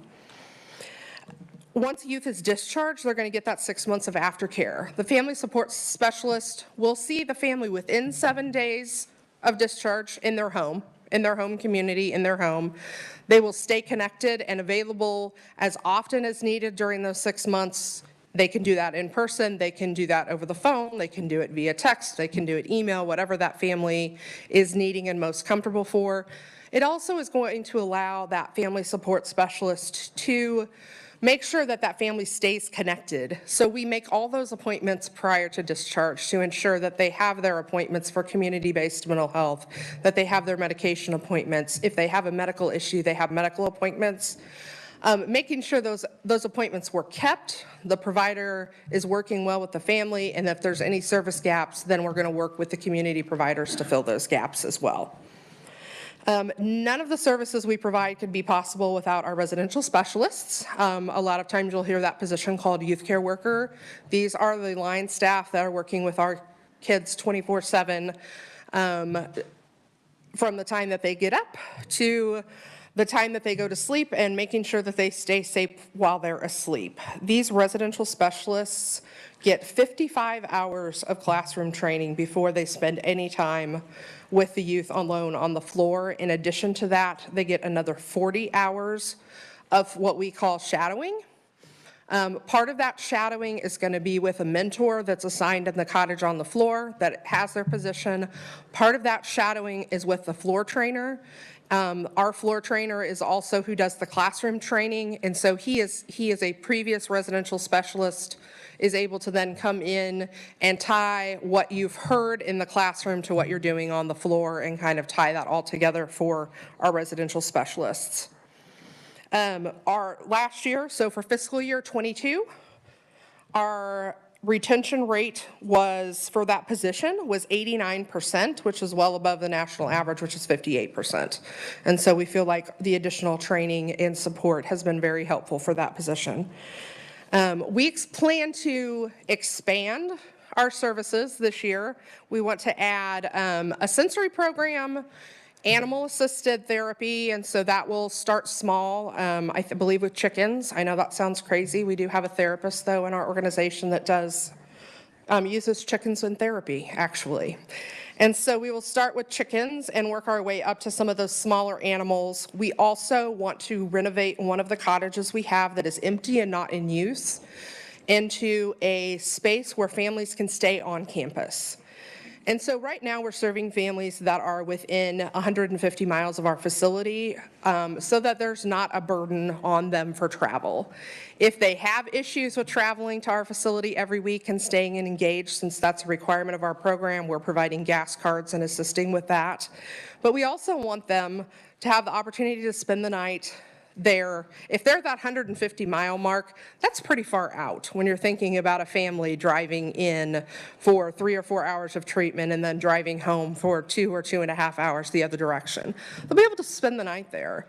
The other thing is we see that facility when it's renovated as allowing our parents to have the youth maybe stay there. If they're not comfortable yet due to the behaviors that their particular child has with bringing them back home, they may think that's too far away. Maybe that time that the family support specialist, they're just not comfortable yet. That youth can spend the night with them in that facility on campus that will be renovated, and that will allow that family to have the staff right there. If something happens, somebody is there to assist them in coaching and learning and intervening. We are also hoping late this fall, early winter, to open a second psychiatric residential treatment facility. This will be a 10-bed facility serving youth ages 12 to 18 in the child welfare system.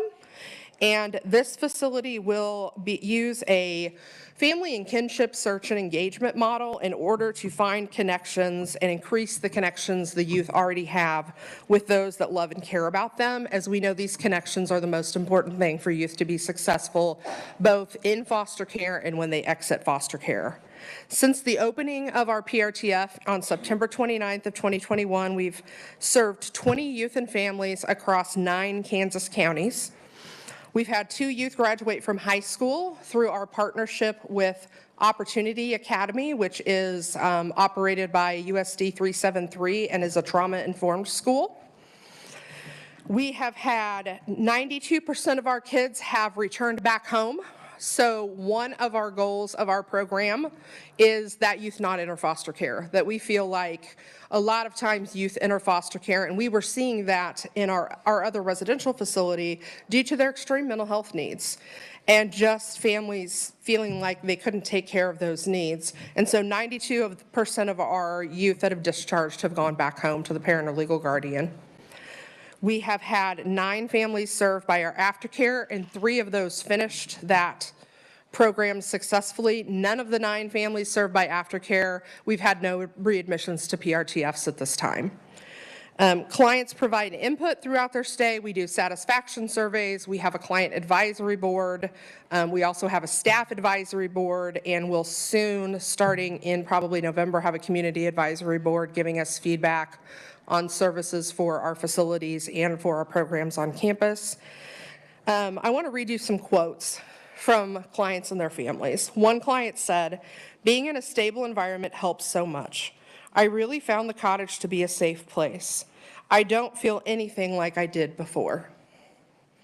Another client stated, "Staff always gave me time to talk it out and calm down.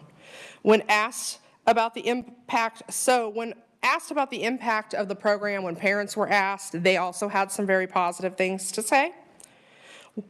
One parent noted that the PRTF helped her daughter by giving her a healthy and safe environment to grow and find stability. And that young lady was actually our first discharge from the facility, turned 18, was holding, when she discharged from aftercare, was trying to get enrolled in community college, had graduated high school while she was with us, and was working 2 part-time jobs while she was at home. And so big changes for her when she left. Another parent said that the PRTF allowed their family time to grow together while dealing with the stressors of life. So I want to take just a moment to thank you again for the funding for this pilot program and our opportunity to provide these unique services to all the families that we've had the opportunity to serve. We also want to ask that you continue to provide funding, as many of the services of aftercare and the additional bonus services we're able to provide are not covered in the traditional PRTF rate, and we want to be able to continue to provide and expand this service model to serve other youth and families in Kansas. Thank you again for your time. Okay, thank you. Thanks for being here. Okay, those are all the conferees on mental health needs. So committee, do we have questions for anybody? Senator Baumgardner. Thank you, Madam Chair. I just want to give a shout out. Matt, thank you so much for your presentation.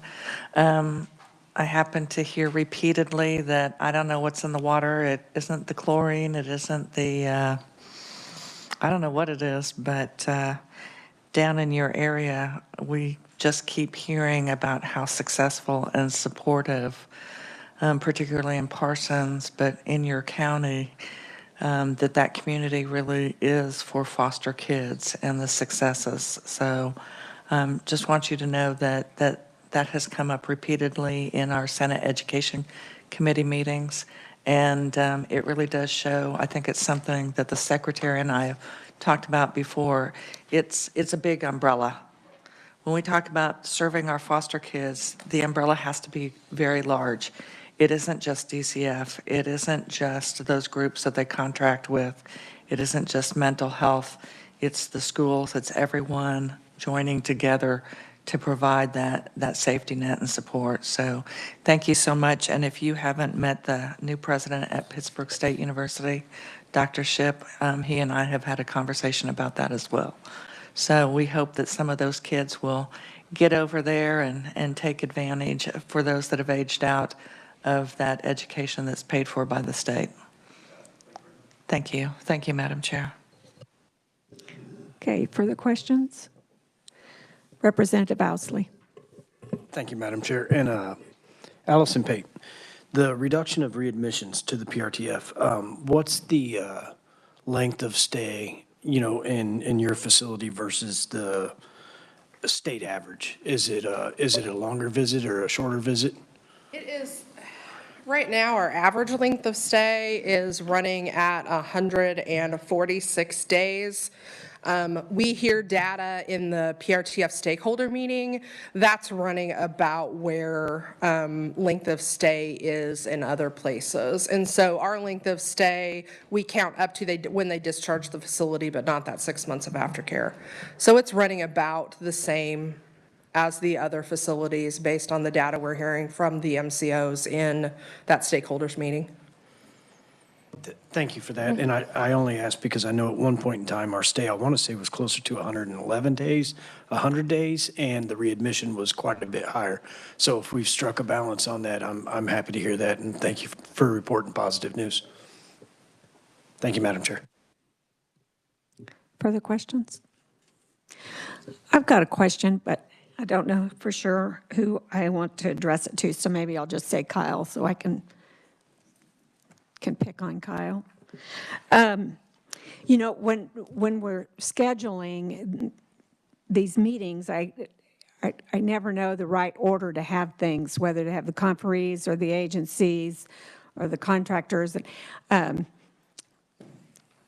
So when I'm hearing from foster parents that their foster children are not being seen frequently enough for their individual therapy sessions, where do we draw the line on that? I mean, who do I ask about that? Is that a failure on on your associations, or I mean, and I guess a follow-up question for that then is will the CCBHC model improve that? And it's great to hear that that there are I can't remember who said that, Randy maybe, that they're fully staffed now. Yeah.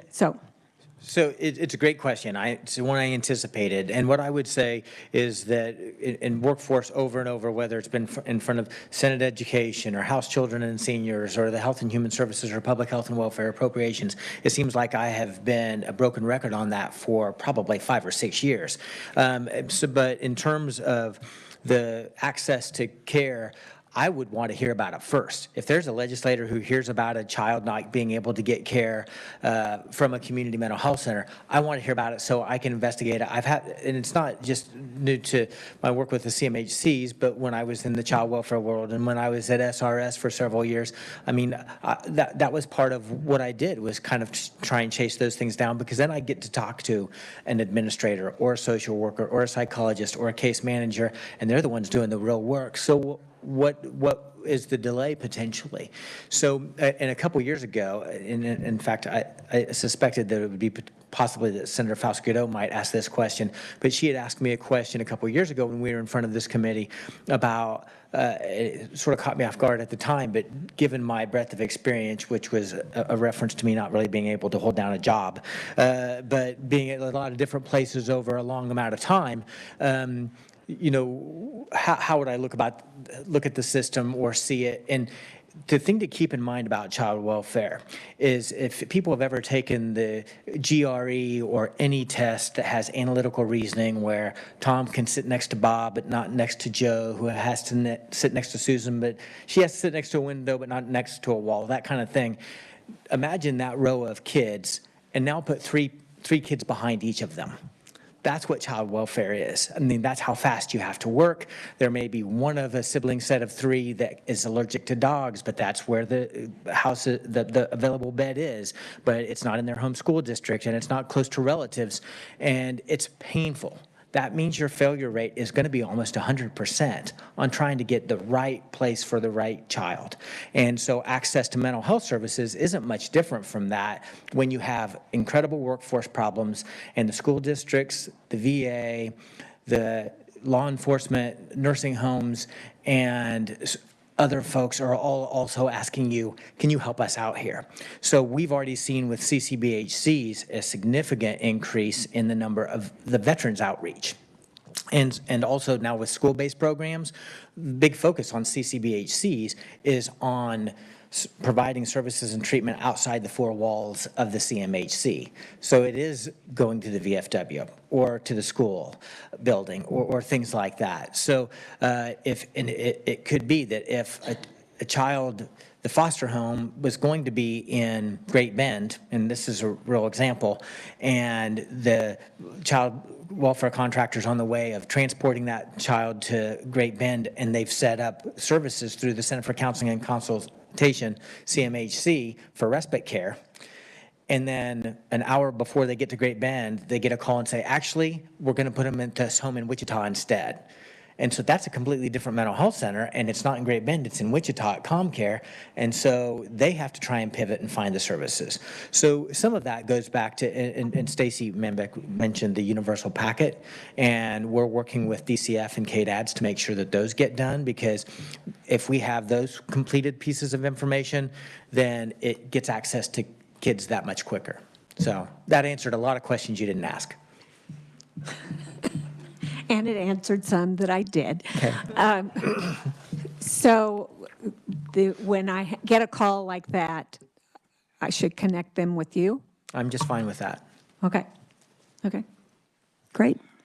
Then I've got a different question then. I'm wondering about the center's challenges do they have any specific challenges working with MCOs? That's a whole different committee hearing, I think. And I mean, several probably, yeah, different ones at different times. And so I think that there will be some of that. And I heard about a case with a specific MCO and a non-mental health center provider just a couple of weeks ago.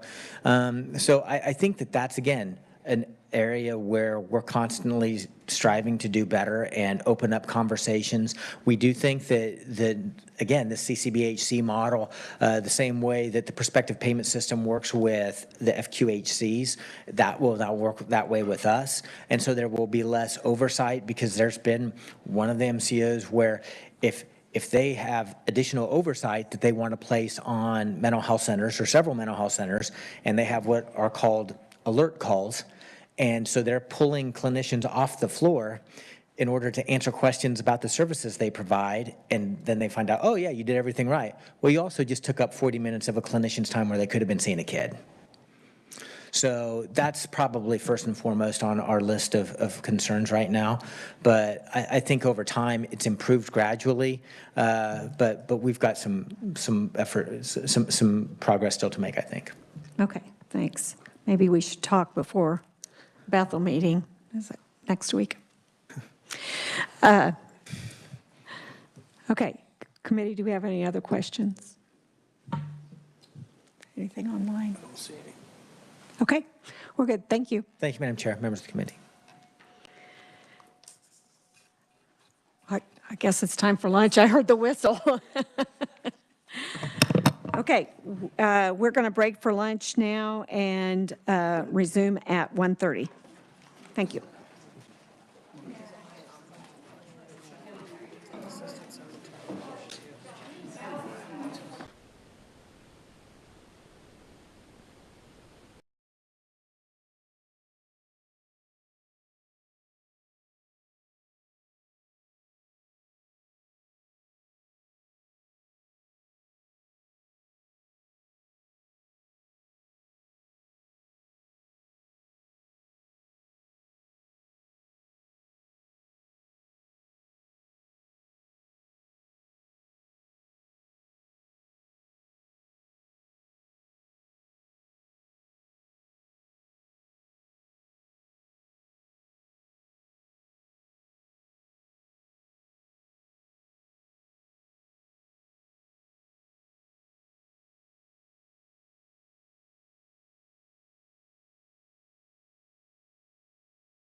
Okay, let's get started with our afternoon.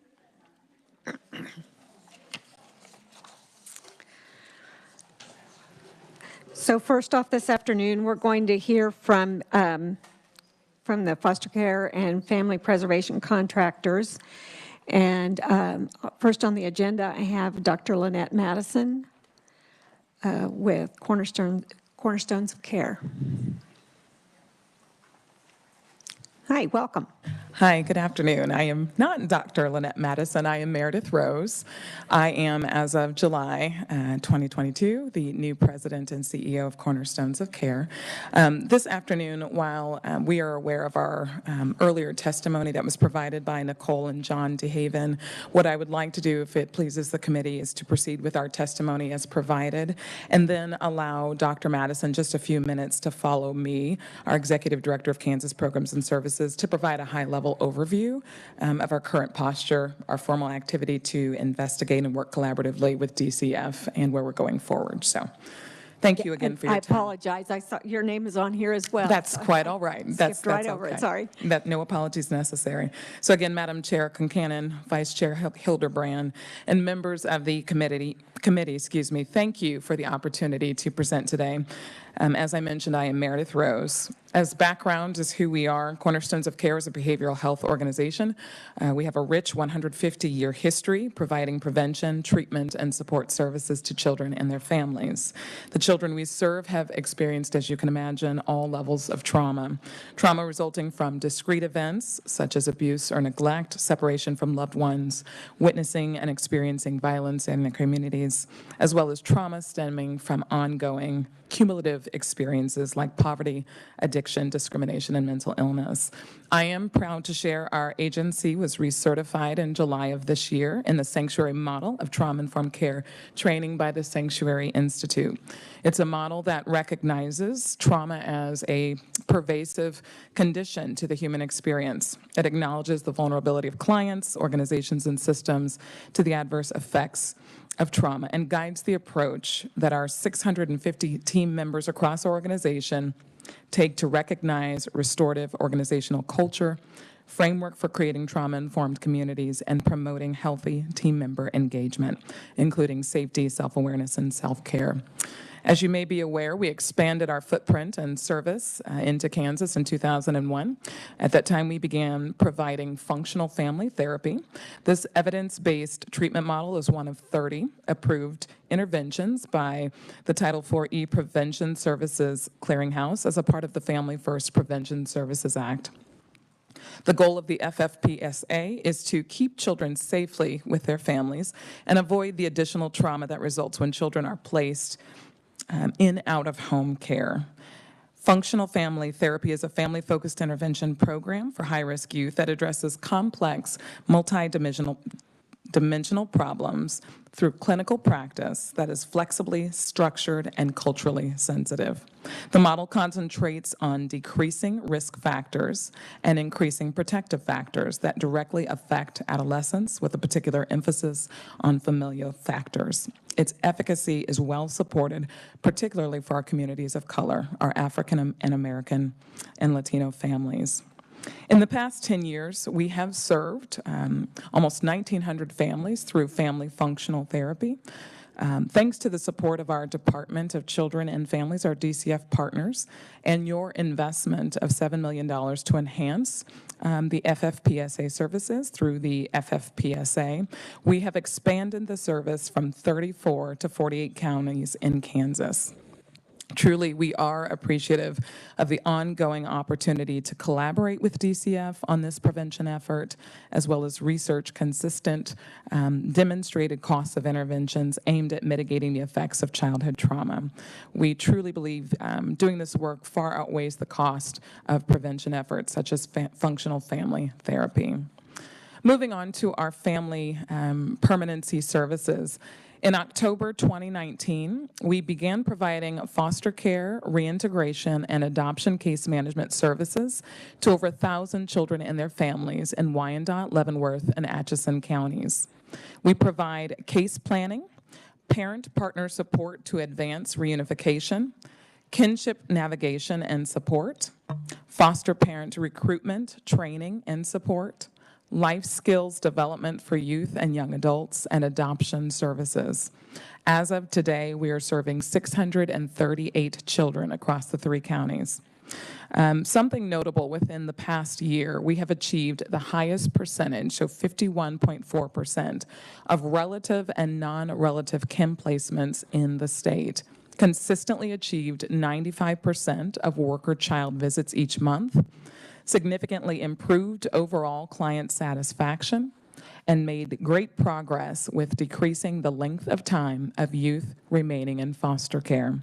We accomplished this in several ways. First, by partnering with DCF and our community stakeholders, identifying and strategically targeting our growth opportunities, strengthening our supports and services for clients, and implementing a placement stability improvement plan. The aim of that placement stability improvement plan was to utilize innovative strategies and approaches to better support current placements, to eradicate overnight office stays, build community partnerships, increase safe and lasting connections for children, decrease AWOL episodes, and to reduce the time children spend in care. Those are listed before you, but I think there are some that are important to highlight, some of the pinnacles of that placement stability improvement plan. We solidified placement stability agreements, specifically with Avery's Village and KVC Niles, where we pay for bed holds to ensure overnight placement of care in a state-licensed facility and coordinate daytime respite support to forego bringing youth to our office. As such, tended to result in youth refusal, to leave even when placement was identified. Second, we held permanency staffings three times monthly to better track and remedy barriers to permanency. We implemented use of placement stability team decision-making meetings, modeling those after our DCF partners, formed an internal review committee to analyze legacy cases, randomly called foster care parents to assess the quality, frequency, and scope of services provided. I am pleased to report under Dr. Madison's leadership that 96% of providers polled did report being satisfied with services and the supports they receive and having contact at least monthly with a team member assigned to their case. We also provided parent management training using the Oregon model. It is an evidence-based parent training program to help parents with children in foster care strengthen their families and promote reunification. Also, we're excited about the expansion of our behavioral intervention support team, our BIS services, predominantly used in schools and school providers. We have expanded that to be served and delivered in homes to foster parents, understanding and addressing trauma-responsive behaviors early and preventing them from escalating. And then lastly, we expanded our leadership team to include a director of kinship navigation and support to advance work with relatives and kin. Of course, as you know, we know that placements with someone familiar with the child has numerous benefits. They are less traumatic for the child than being placed with someone they do not know. They tend to be more stable because there is already a connection. Caretakers tend to provide other supports, such as connections with other family members and financial support. And ultimately, the placement is more likely to be longer term. If we can get the right home the first time, outcomes for children will be much better. Highlighting our independent living services with DCF approval, we spent 9 months working to revamp our independent living program to better meet the needs and prepare youth for adulthood. As of July of this year, our independent living specialists began completing all aspects of the Plan for Successful Adulthood tool, or the PPS 3059, with all youth ages 14 and above, instead of our foster care case management specialists. They utilize the outcomes of this tool, along with those of the Ansel Casey Life Skills Assessment, to develop individualized launch plans for youth, aid them with developing lifelong connections for success, and ensuring youth have copies of their vital documentation, along with knowledge of and access to their primary medical providers, truly setting up those youth for independence success. As standard practice, through our new IL program, our team facilitates monthly life skills development training. As well, through this revamped program, we will accompany youth on college and trade school tours, cover senior year related expenses, and develop a youth advisory board with the support of our youth to center their voices, better understand and meet their support needs, and coach each youth to successfully support them with preparing for adulthood. Looking at our family preservation efforts, in January of 2020, we began providing family preservation and reunification services in the 25 counties of the DCF Eastern Region. Through this program, we are providing prevention services to families with identified risk factors to help mitigate the risk through early intervention, help build parenting competencies to resolve problems, and provide resources to overcome barriers. The goal is to keep children safely in their home through intensive short-term interventions. As noted, we would like to see the continued focus on prevention and early interventions to enable children to stay safely in their homes. Toward this end, we are collaborating with our local DCF partners on a new and exciting initiative that will serve as a step-down service and allow us to provide 6 months of stabilization supports to families beyond the current 6-month service provided. In terms of parent-youth facilitation, as of July of this year, we entered into a collaborative agreement with the University of Kansas to launch Parent-Youth Facilitation, a restorative justice program for youth and their families in Wyandotte County. The aim of this program is to address the disproportionate number of Black and brown children entering the foster care system due to truancy. Our team is engaged in mediation training and looking to host its first mediation session in Q4 of this year. We appreciate DCF and law enforcement for their support of this initiative. As is top of mind for most of our partnering agencies here in the room this afternoon, workforce stabilization continues to be a priority of cornerstones of care as well. Much like our peers, we have also experienced workforce challenges. To counter this, we implemented a workforce stabilization plan aimed at recruitment, capturing critical feedback from our team members, right-sizing caseloads with best practice metrics for optimal client outcomes, advancing team member safety, boosting team member morale, improving work-life harmony, equipping our team with tools, training, and resources for success, and increasing team member retention. Focusing on recruitment, we expanded the bandwidth of our Human Resources Department. We have recently stabilized our executive leadership team.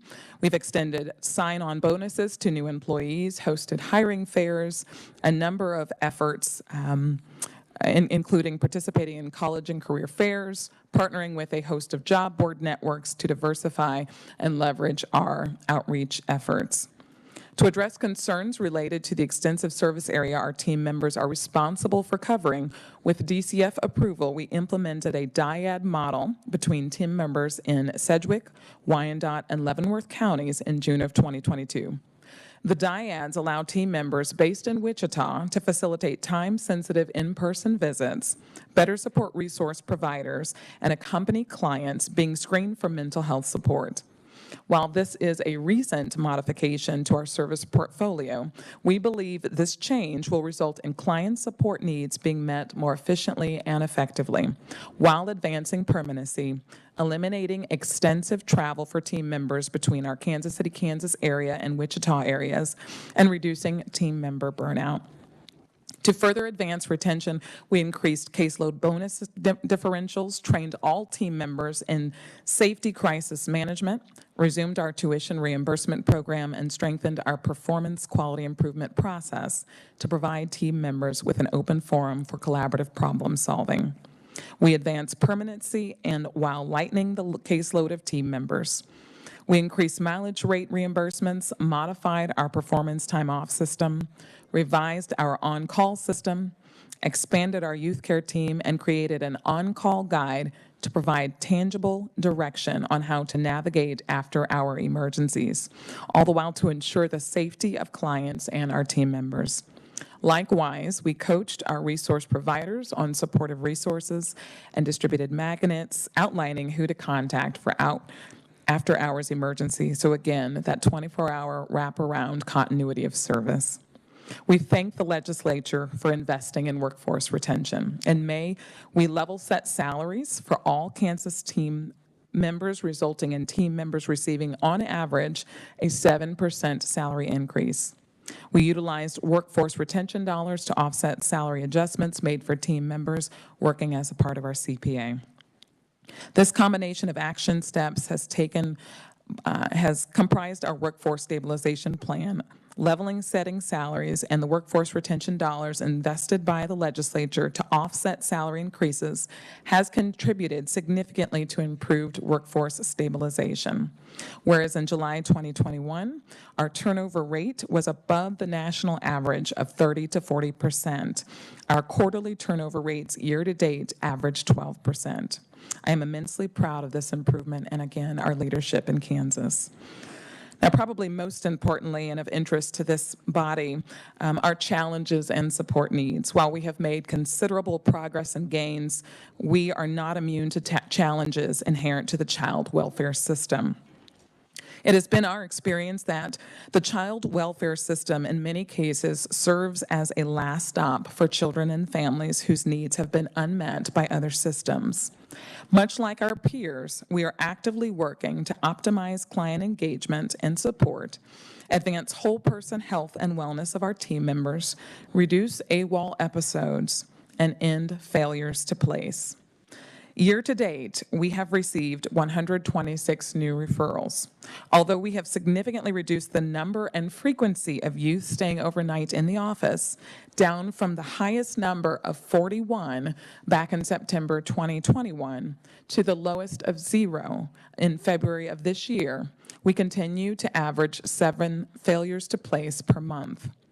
We have experienced the most challenges with finding placement for youth ages 13 to 17 with high acuity needs, inclusive of complex behavior and mental health needs, oftentimes compounded by intellectual disabilities and trauma-responsive addiction, aggression, and sexualized behaviors. The spike of 17 failures to place in May and 15 in August were attributable to intense aggression, sexualized behaviors, and limited PRTF resources, COVID-19 as well, and difficulty placing sibling groups. Youth with high acuity needs often, as you know, require higher levels of systemic care coordination with mental, behavioral, and medical care providers, along with law enforcement.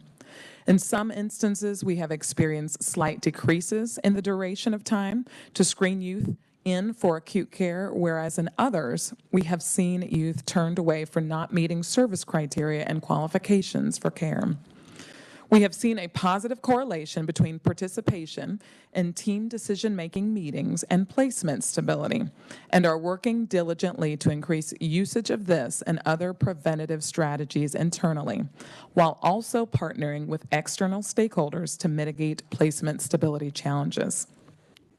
We are also working to expand our network of resource providers to meet the needs of youth while actively serving and supporting both kin connections and reunification. Of particular difficulty has been identifying kin, non-relative kin, and resource providers willing to support and care for youth who identify as LGBTQIA+. This has created significant hardship and adversely impacted placement stability and the whole person health and wellness of youth. We have also faced challenges with AWOL episodes. To counter this, our team recently participated in runaway prevention training aimed at reducing those episodes. In addition to the efforts of our special response team and the efforts that take in collaboration with law enforcement to quickly locate children who run away, we will fold the evidence-based interactive Let's Talk runaway prevention curriculum into our monthly life skills training classes to teach youth alternatives to running away and engaging in unsafe behavior. In closing, Cornerstones of Care greatly appreciates the opportunity to work across several grants and programs to meet families where they are in their own journey. Whether we are working to help keep a family safely together through family preservation, functional family therapy, or parent-youth facilitation,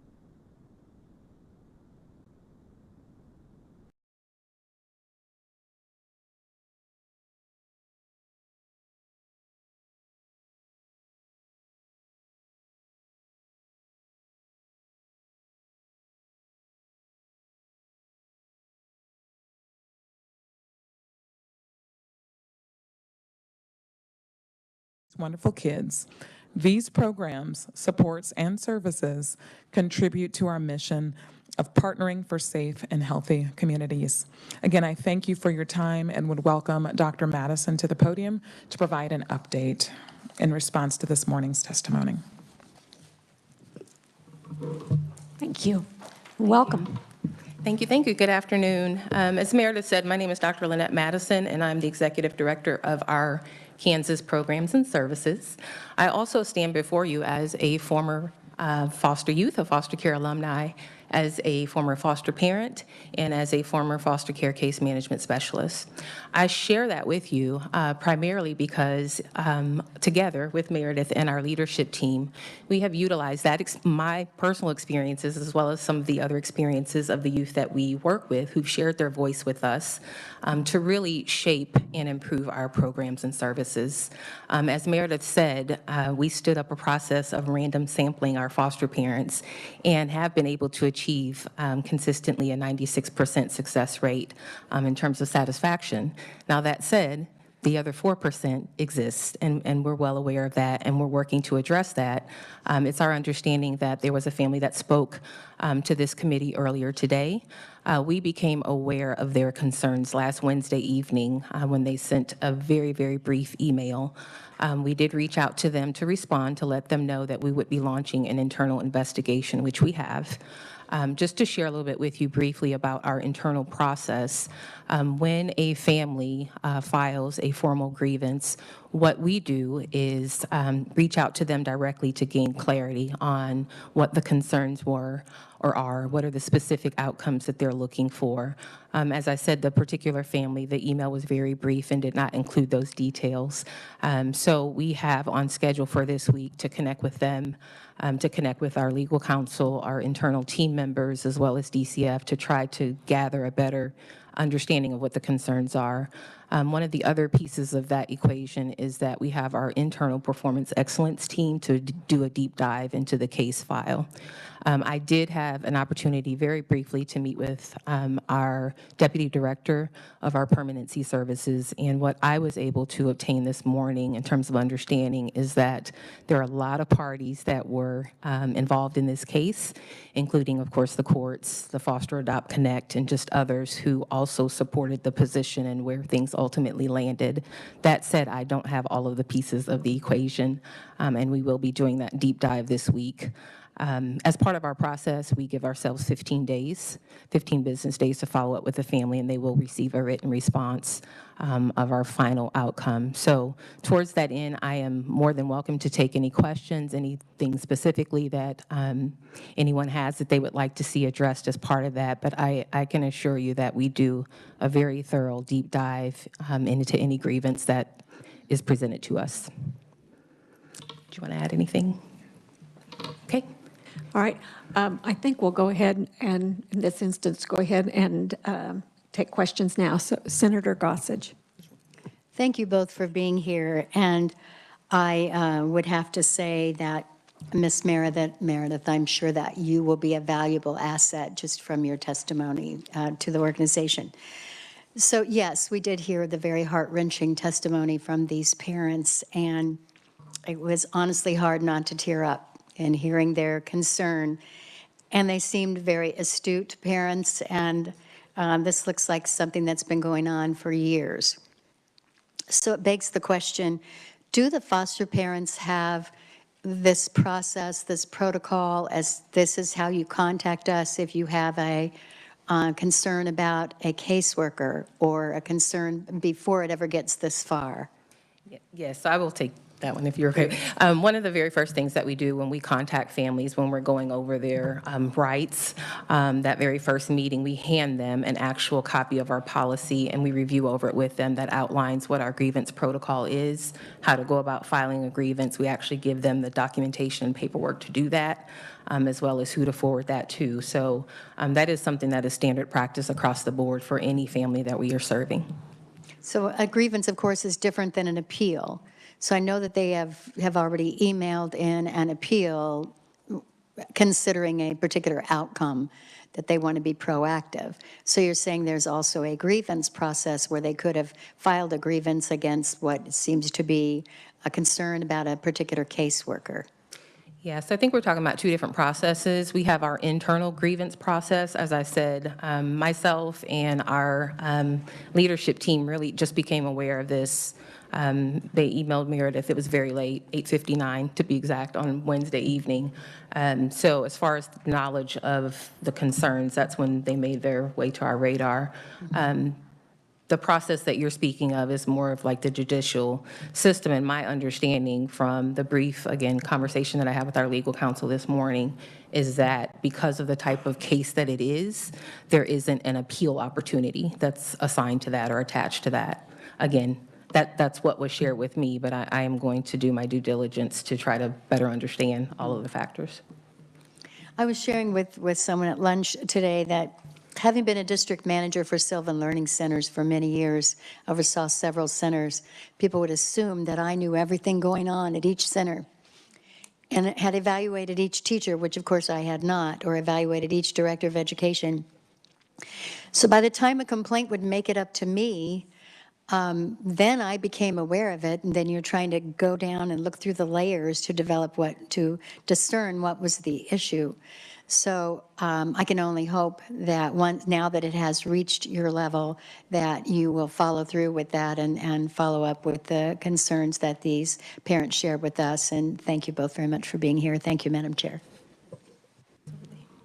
Senator Baumgartner. Thank you very much, Madam Chair, and thank you for being here today. Share with us, at what point is it that Cornerstones of Care tells a foster parent couple they should get an attorney? Could you clarify just a little bit? Get an attorney to begin the process for adoption. You want me to speak to that? Okay.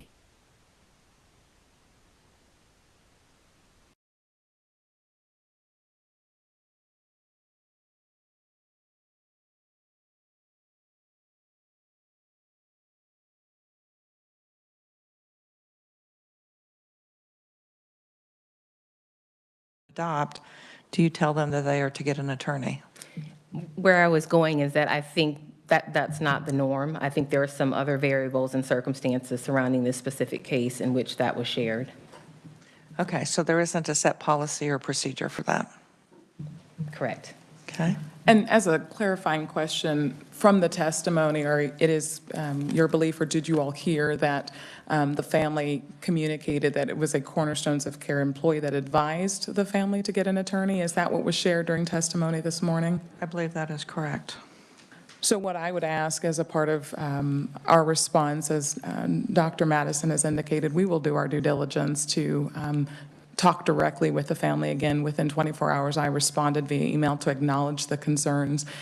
We've explained that we will do our due diligence to sit with the family, look internally, work with our performance excellence team, but we need to, I think, validate and substantiate those anecdotal remarks as well, but to augment and support that point raised by Dr. Madison that is highly unlikely, but we will absolutely do our due diligence, find some clarity, and circle back with this committee with any findings that we have. So if a caseworker doesn't document that this is what they have shared with the family, then does this become they say, we say? Because there is some sense that documentation of what was and wasn't going on has been kind of an ongoing issue. I think that's part of and I know this is the best answer to say is we have a standardization, we have an expectation of documentation from each of our case management team members. And so we have to ask those questions to find out if in fact that was followed. We cannot stand here today just a few hours after the testimony and having been contacted by the family last week and validate that that in fact did or did not happen. But we do commit to doing that due diligence. Well, I will share with you, there are a couple of us that are on this committee that have been in prior committees where Oversight Committee of Foster Care, in fact, under a different secretary of DCF at the time, where we have heard repeated stories where meeting with foster parents was documented and it never occurred. In fact, for months, meetings with parents and with children were documented as having occurred because then they become billable, but that never occurred. We've also heard testimony from the exact opposite of things were said, things were done, things were witnessed, and that was never documented. So please understand that as a legislator, if perhaps there's a bit of skepticism, it's because we've heard it repeatedly both ways. I would like to go to the issue with regard to your testimony. When did permanency staffing meetings 3 times a month, when did that go into effect? I'm going to ask Dr. Madison. Okay. I'll speak to that because that's one of the processes that I put in place that we stood up in October of 2021.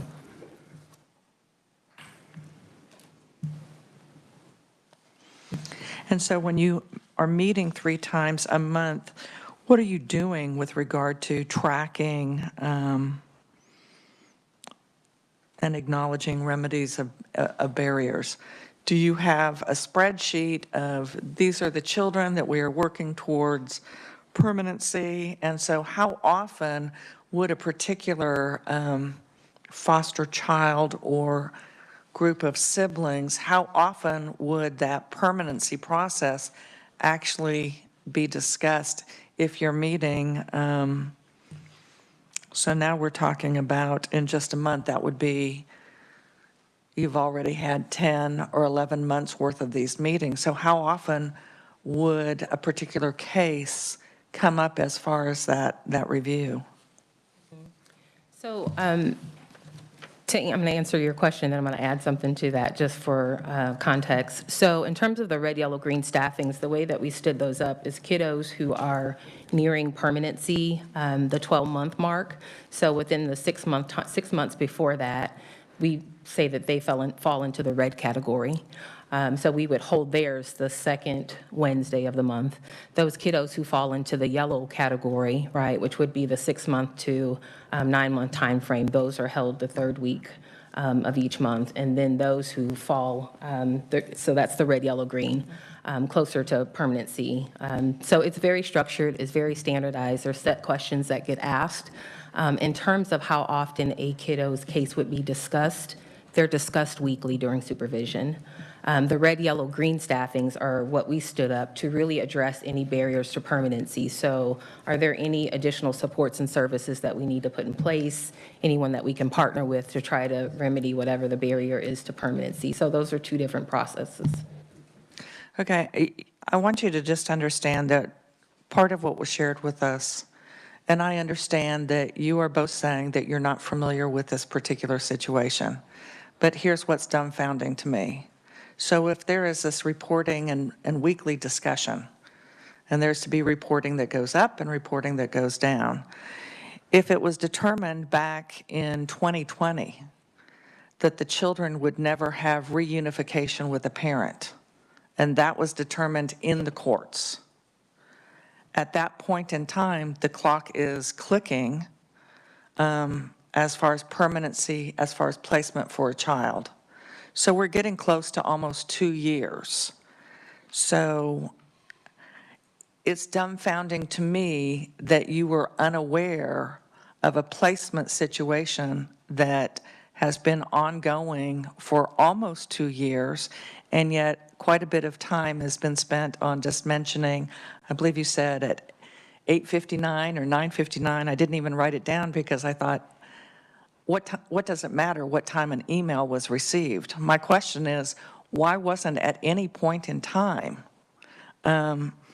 when, what is the term? When a bonding evaluation is turned in and then it's rejected because that is not coming from Hall and Associates. So you received a bonding evaluation. That should have been a flag that these people are serious about wanting to adopt. When a letter was submitted as far as we are an adoptive family, that should have been a signal. So it's dumbfounding to me that this is news to you because, quite frankly, as legislators, we're about the last ones to hear about it. In fact, we usually hear about the problems in the press. So talk to us about turnover, because I know that you have indicated that you've been working on workforce stabilization and you've expanded the bandwidth of your human resources department. Does that mean you've simply hired more people in human resources? I can address that. Dr. Mattis can speak to Kansas specific, but I think typical to agencies of our type and our structure and our function, we have multiple people working beyond their scope and oftentimes kind of capacity. And so not only have we hired more people, but we've been very attuned to the proper skill sets that's required to support specific needs within Kansas and organizationally. So we wish it were as easy as simply hiring more people, but we are trying to be more attuned to the very specific needs of onboarding the right type of people, making sure competencies are there, recruitment is there, being very intentional about who we hire. So it is both scope and function when we talk about expansion. So as you've added more employees, how many of them would you say are working beyond their scope? And I come from an educational background, so we have licensed faculty members, teachers. We have paras. Paras don't teach, and yet we know that that's occurred in some of our schools. So that would be an example of someone working beyond their scope. They're not licensed to do that. Understand. And I want Dr. Madison specifically to speak to the operational responsibility that she has within Kansas. When I say beyond scope and capacity, we are not operating in such a way where we have unlicensed individual, not properly certificated, certified individuals who are working outside of their scope of responsibility and providing improper or ineffective care. I think what Dr. Madison has done in a short period of time, a little under 2 years since we've expanded our services in Kansas, is really build a system of fidelity and of standardization. I won't say that we had inherited some challenges, but she created some structure some strategic analysis and evaluation. She identified critical performance areas and issues and has created a strategic time plan with benchmarks and milestones to evaluate those progress areas. So I think it would be foolish to say that when we established a footprint in Kansas, things were working at A grade from day one. I think she has built an awareness and an assessment of our footprint and our operational strengths in the state. But one by one, workforce utilization and expansion being one of them, creating the redundancies to close some of those gaps. So I would like, if you would, to speak specifically to Kansas Human Resources and the support we have strategically invested there. Very good. Thank you. So when I started with Cornerstones of Care in Kansas, I say in Kansas because I started with the organization over 5 years ago. I started in Kansas a little over a year ago. At that time, we had 2 team members who are supporting our Kansas operations as far as human resources. Since that time, we have expanded to stand up a HR manager as well as an additional generalist to be able to support and advance some of the different initiatives that we are looking at, getting out to the different colleges, working to stand up an incentive program where we can have paid internships and just different things like that. It's really hard to do with only 2 people. So we have expanded to be able to do that. We've also hired an HR assistant who's able to screen applicants more quickly than we were able to do before so that we can get people through the door. So as Meredith referenced, when I started, we had a 68% turnover rate. It's 12%. So things don't happen overnight. We have absolutely been working to address the issue. So when you entered into a contract with the state of Kansas, did you bite more from the apple than you were able to chew? I mean, was a commitment made for what you were going to be able to deliver, but in fact, you did not have the workforce to do that? Do you want me to speak to that? Okay. So to that, I would say, one, neither Meredith nor I were there at that time. But So you in do terms represent Cornerstone. Correct. And what I'm going to say is to speak to the specifics of where we were at that time. I can't say that we bit off more than we can chew. I can say that much like other organizations, there have been a lot of different variables that we've worked through over the time of our work in Kansas, and workforce stabilization is one of those things. And what I would add, Madam is it Baumgardner? Am I saying that correctly? Yes. Okay, Tree Gardner, pardon me. Baumgardner. Baumgardner. From a leadership perspective, I don't want to go around the bush. I want to address the issue that you've specifically named. I am 2 months into the role. I come from a background of federal emergency response. I spent nearly 10 years with the Department of Homeland Security. I have worked with large teams specifically focusing on helping families and communities build stabilization, continuity, and lasting life change following the most horrendous disasters in their lives. As a successful product of adoption, I too have been through the system, and I have worked in youth and family services for the last 15, 20 years. One thing that I collectively share with my colleague here is a desire for performance excellence. I have been in positions in which I have come into, I won't say crisis, but opportunities for optimal organizational, if you will, optimization and improving processes. And what Dr. Madison has done has been really to brush through with a fine-tooth comb the structure, the processes, the procedures of our foster care, case management, preservation, and prevention programs. The work is not finished yet. As a part of our strategic priorities, not only for concluding this year, but for next year, we will sit together with our executive leadership teams on down to fully understand the gaps and opportunities, where are we missing the mark in the contract and where we need to rise to. But again, collectively, we've been in our roles in less than 3 years. It is our organization. We are ultimately responsible. It is our hope by the time we come back and stand before you today, we have some concrete metrics and milestones of what we've done in response. What is your average caseload per case worker? So if you'll recall, when we stood before you the last time, the audit that was done, Cornerstones of Care actually had the lowest caseload sizes amongst case management providers.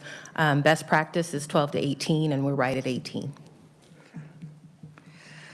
Part of the agreement for the class action lawsuit against the state was that we were to increase access to mental health services for children. We were to decrease the delays in those behavioral assessments. We were to increase placement stability, and we were to end placement in inappropriate settings. We see, and you identify the work toward the failures to place. And so the question would be, if we have this many kids that are not being placed, and I think the largest you identified was in September where there were 41. So were they receiving mental health services, or were they receiving their behavioral assessments during the time that they actually weren't even placed anywhere? If you're asking about that specific kiddo, yes. I'm talking about You're talking about the 41 from September? the 41 from September and the 7 that is your monthly average. So they are, while they are in the offices, they're going. So how is that working? If the caseload, you said, is 18, so is the caseworker taking the child to the psychologist or psychiatrist or someone for the mental health services? They're also the ones that are taking them for their behavioral assessments? Yeah, so when you speak of mental health services, we actually have a team of clinicians in our office, and that's one of the changes. We didn't speak to that in our testimony today, but that is one of the changes that we've made, is to be able to have our clinicians to provide that support for kiddos who are transitioning placements, so they are receiving mental health services while they are awaiting placement. So the last question I have for you, there was a newspaper article that a report was provided by DCF that this last year, I believe it's 56 minors were victims of sexual assault. It wasn't clear as to how many of them actually had abortions performed, but that was a part of that issue of pregnancy. So how many of those 56 children came from Cornerstones of Care? I'm not able to speak to that definitively. That's something that I can follow up on, but I don't want to give you a number that's not accurate. I think it'd be helpful if we could have that background information, not just from this year that ended, but from years prior. We would also like to know, I would also like to know what particular services have they received being victims of sexual assault. I would also like to know what abortion clinics were used if abortions were actually performed. And in addition, what legal action was taken?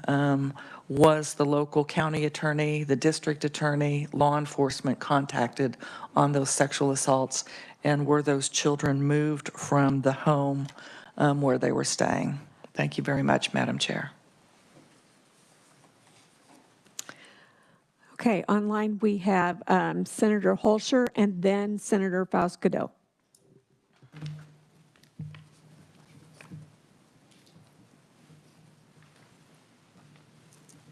Okay, great. Can you hear me now?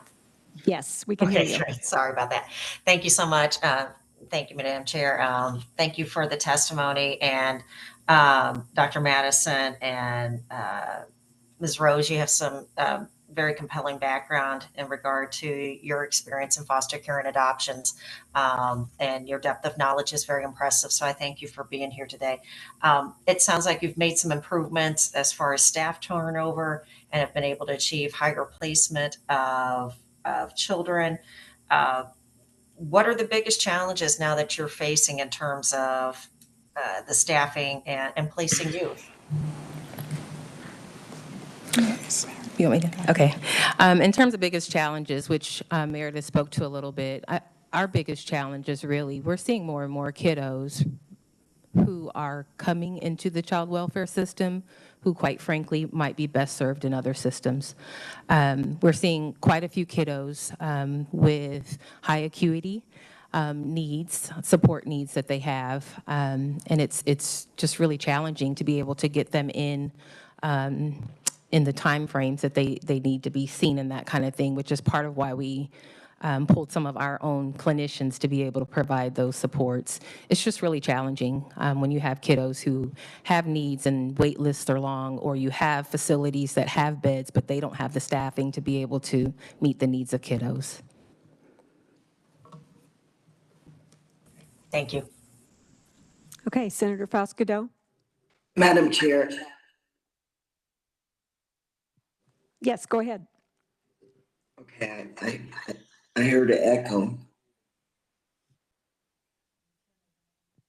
Do you want to, can you mute your computer? It might help us, help with the echo. Oh, now you've muted yourself, so.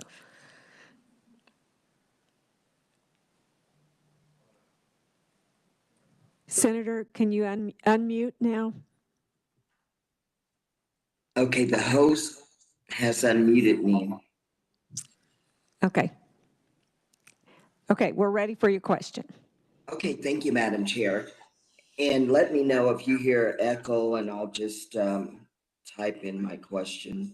But my question is on the same, the last part of Senator Baumgartner's question. So when we look at permanent placement, so what is the major reason that you feel it's hard to place? Is it because the children, Madam Chair, I'm hearing too much of an echo of myself, and so I'm going to try to do something and come back to you. Okay, well, it's not bad. I mean, I can hear what you're talking about, but if you want to Okay, I'll go ahead then.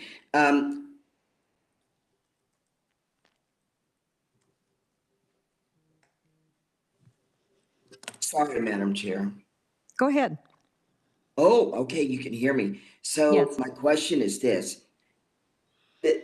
For permanent placement, is your challenge that you don't have people to place the children at, or is it because we're trying to allow the biological parents to complete their list of things to do, or is it because the children haven't had all of their psych evaluations? So that's my part of my question. And then the other question is when children are being taken to appointments for psych evaluations, let's say, who takes them to those appointments? Is it a foster parent, or is it the caseworker, or do you have another team that transports children to those appointments? Thank you, Madam Chair. So I think I heard maybe two different questions asked. In terms of who transports kiddos to their appointments, it can be a combination of foster parents, our assigned case team, case managers. They collaborate together, and depending on the time of the appointment, the location, those kinds of things. So it can be both is the answer to that. With regard to the primary challenge, as noted in our testimony, we really do have challenges identifying, recruiting placements for kiddos ages 13 to 17 who come to us with complex needs. That's been the biggest challenge. We also have seen an increase in challenges with finding placements for kiddos who identify with the LGBTQIA plus community. And those are our two biggest. Madam Chair, just one quick follow-up. So does that also include what I guess people are titling it runners, those who, are they included in that category? Thank you. Yes, so included in the complex behaviors is the runaway behaviors. It's also kiddos who have addiction issues. It's kiddos who exhibit aggressive behaviors, all of the above. Okay, Madam Chair, thank you so much. Thank you. And, Representative Johnson. Thank you, Madam Chair. Just want to introduce, I am a representative who covers your region, and I do appreciate, I know in the last year I've had a chance to go up in Leavenworth on a couple spots, and I'm very familiar with your Wyandotte County area. In fact, lived not far from your office down on 18th Street as a kid, and then after my law enforcement career, I taught at Wyandotte High School. So I'm going to ask, are either of you from Wyandotte County? I am not from Wyandotte County, but I did attend church in Wyandotte County all of my childhood life, so very familiar with the area. And that's, I was going to say, that's a no from me. I'm from St. Louis, Missouri. Okay, because Wyandotte County in Kansas is a unique community and has, in many ways, different responses than other legal systems. Its makeup of population is so unique. And as I see cases come and by the way, I worked in investigation, child investigation. I'm very familiar with the region and processes on social work. And my daughter worked in Wyandotte County for several years before she simply burned out. I always remember her calling me and saying, Dad, I can't do this anymore. So I know it's a tough place. With that being said, we have to deal with the testimony that we heard this morning, and I want to follow it up, and I will. So I would ask for your help. And do you know, no, that would be restricted. I just know that the court process in Wyandotte County is different than in other counties. It just is. And I would be very interested in understanding why, as you do your investigation, why the GA, the guardian ad litem, was not heard on the record in a courtroom, which would certainly be grounds for a formal appeal. And I'd like for you to check on that. And then please feel free to reach out to me because I can go in places in Wyandotte County that you probably can't. So do you have anything, comments for me or anything? The only thing I would offer, and again, I want to make sure I stay in alignment within my first 2 months of commitments. Having had to interface with congressional representatives many times for FEMA, I know it is important that if you all have some directives, some questions that need answered, I don't want to wait until the next session to be able to provide those updates. So together, once our internal piece is done, we've had some time to collaborate with DCF, obviously working with them as the lead.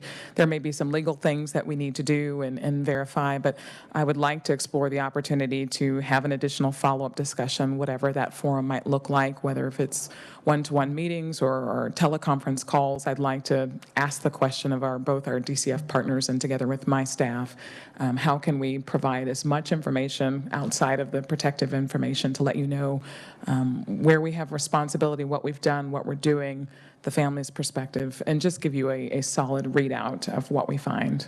So that is my commitment to see how possible that is. And I appreciate that, Madam Chair, and I will say the first year at Leavenworth area, they've been very cooperative and been very open with me. And I really appreciate that. Thank you, Madam Chair. Thank you.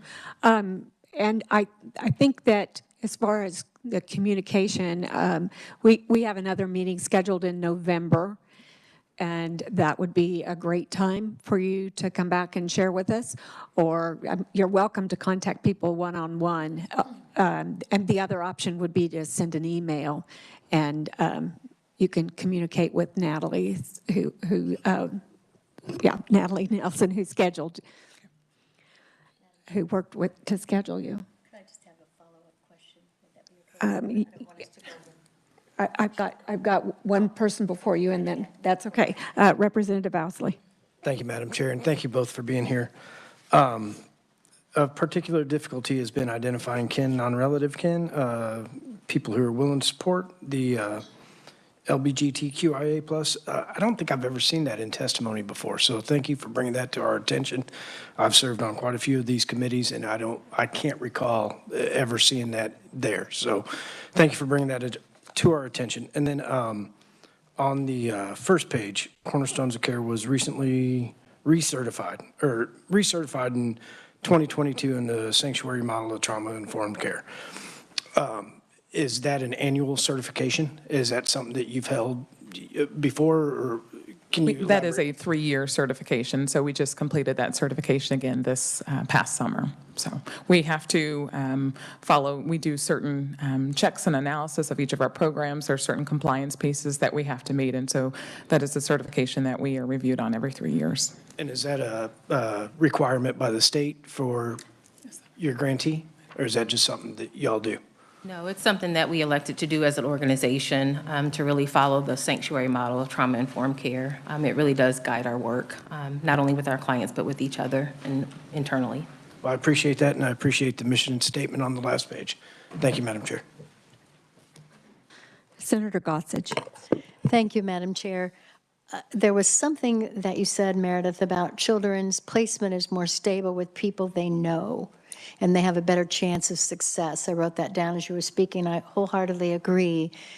And from the testimony from the couple this morning, it sounds as though the possibility of this family are complete strangers to these children. And as I said, having been a district manager, I know by the time things reached me, it was to a high pitch level, and I had to dig down to find out what was really going on, meet with the parents, talk to that teacher, whatever, to get down to this level. And time is of the essence in those cases, very high level red alert type cases. So I would hope that whatever this internal process that you're going to do is a very rapid process, not something that would take a lot of time, because it sounds like that this this determination is going to be handed down very quickly, and that's something that should be looked at right away. And again, whenever all of us as legislators, as Senator Baumgartner said, as Representative Johnson said, we get these calls from people, and we're kind of their last effort. It's like, we don't know who else to call. I've talked to these people, I put it in writing. Please help us. You know, we don't know what else to do. And we do our dead level best to try to be able to help people find resolution. There are always two sides to a situation, but certainly hope in this case, with as long as everything is taken for this family and this little 3-year-old child that has been placed in this situation, to be forced out of the hands of these loving foster parents who indicated 2 years ago that they would like to adopt this child once the parents severed their right. And I hope that is looked at very seriously. And then I want to end with a message that I just received, which I think is fortuitous. It was a Facebook message that is from a family at my church.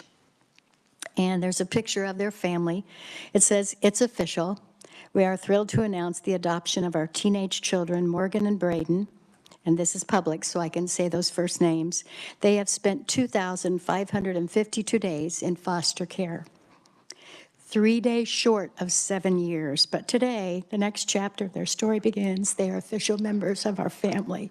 That's what this is really all about, is the kids, and I'm sure that's why you guys do what you do. And we really look forward to hearing back about what has happened with this family we heard back from today. Thank you, Madam Chair. Thank you. Are there further questions?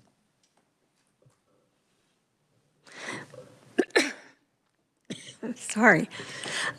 Excuse me.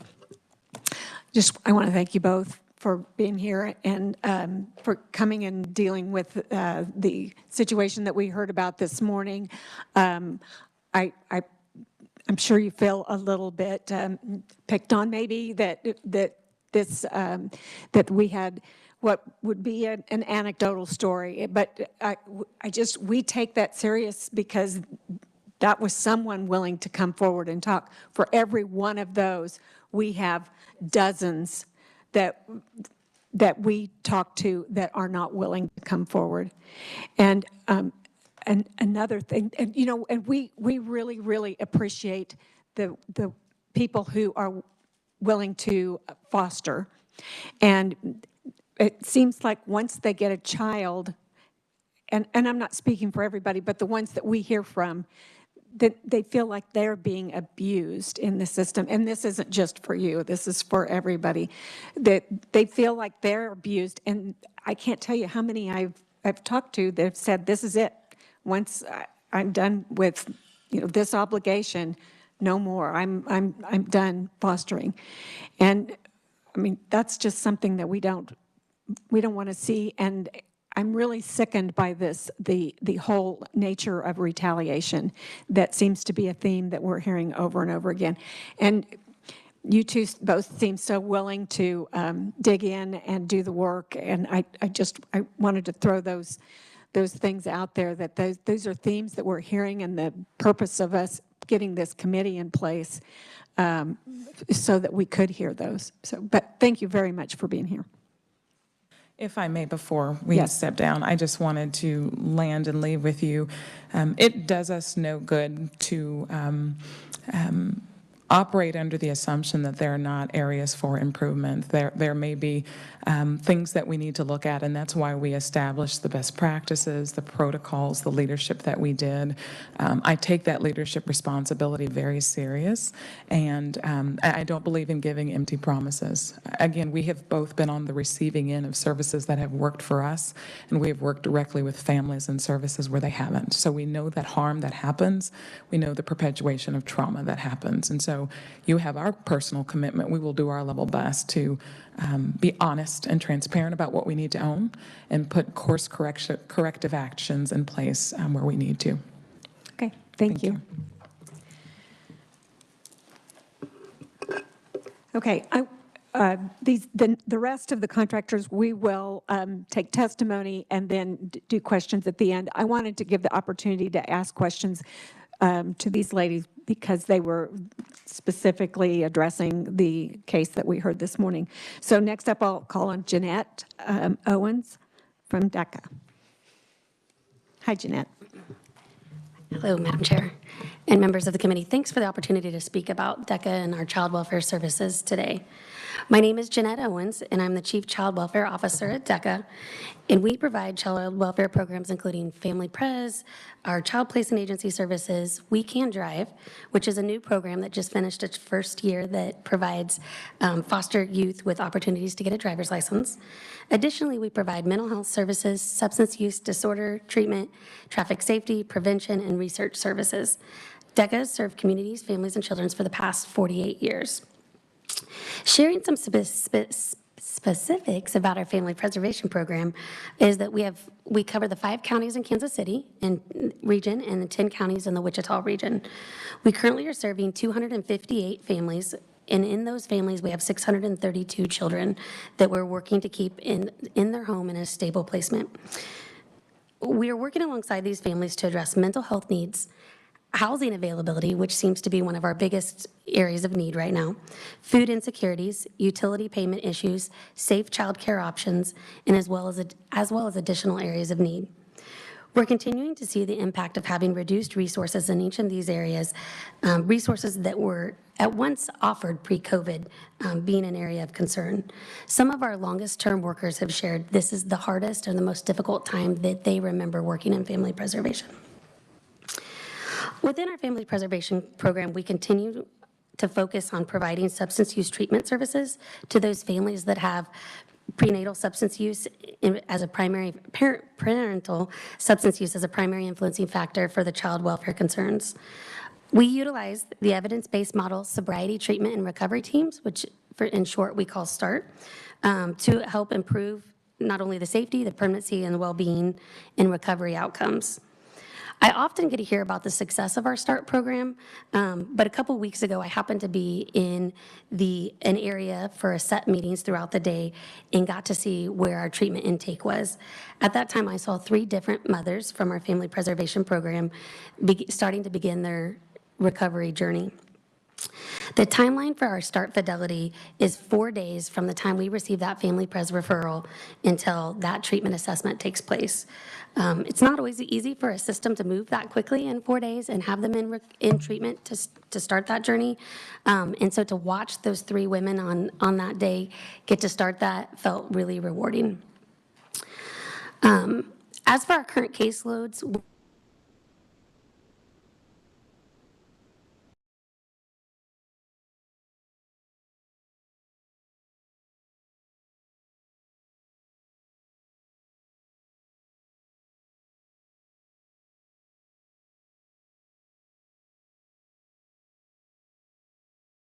Susan. Can you hear?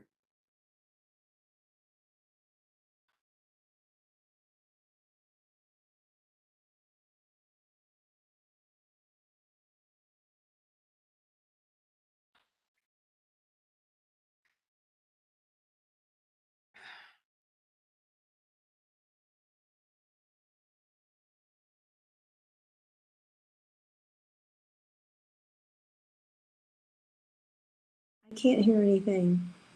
Oh, I can hear you now. Okay.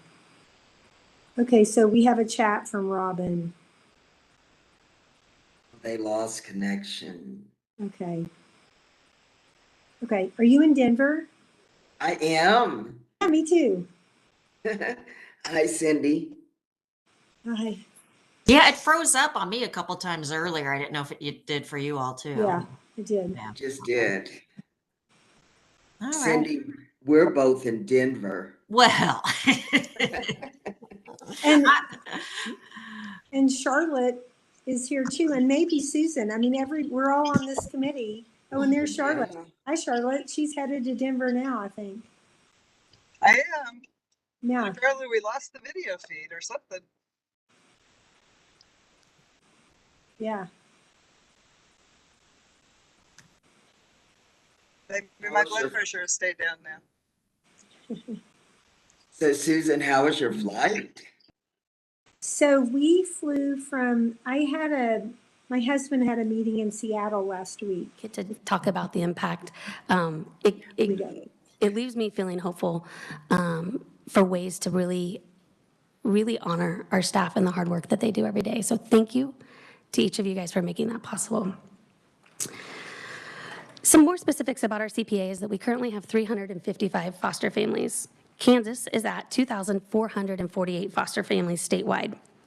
Since May of 2020, the number of our foster families have had a net decrease of 487 homes. Since I spoke to you about a year ago at this time sharing those numbers, we've had an additional 233 homes.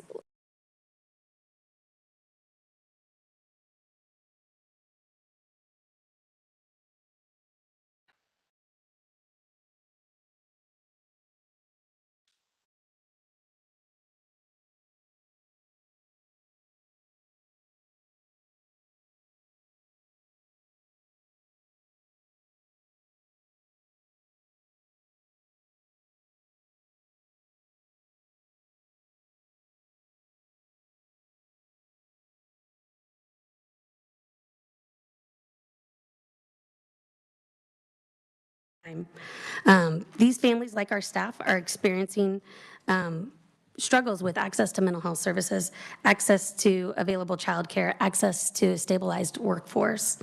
The way this impacts our foster families is when they're introducing a foster child to yet another new therapist after weeks without having services. Often our foster families are the ones there when the kiddos are having nightmares from past trauma or acting out behaviors prior to their next visit. Often our foster parents are the ones that have told the child's story to a new case manager several times, only to feel like they're not a part of the conversations and the decisions that are being made about that child.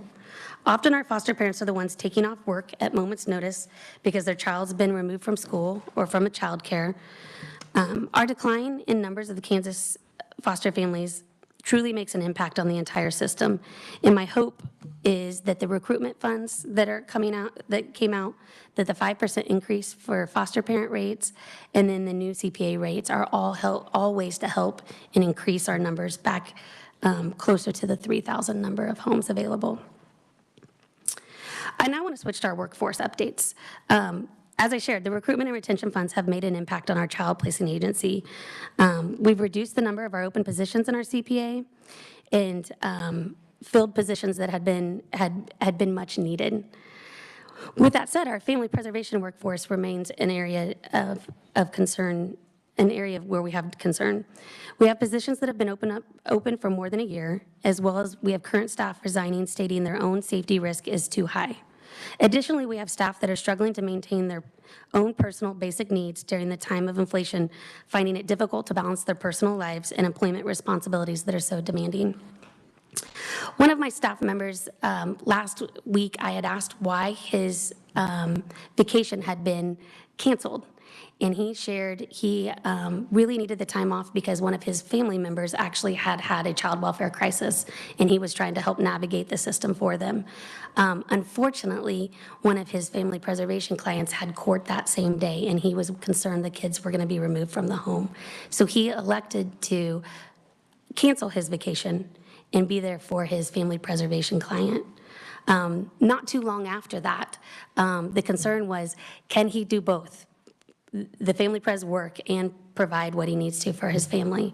And I think that comes up pretty often with our staff and the balance that they're trying to do. While the workforce trend feels daunting, there are also so many very positives that we can speak to at this time. We're extremely thankful for the difficult conversations and the resources that come after those.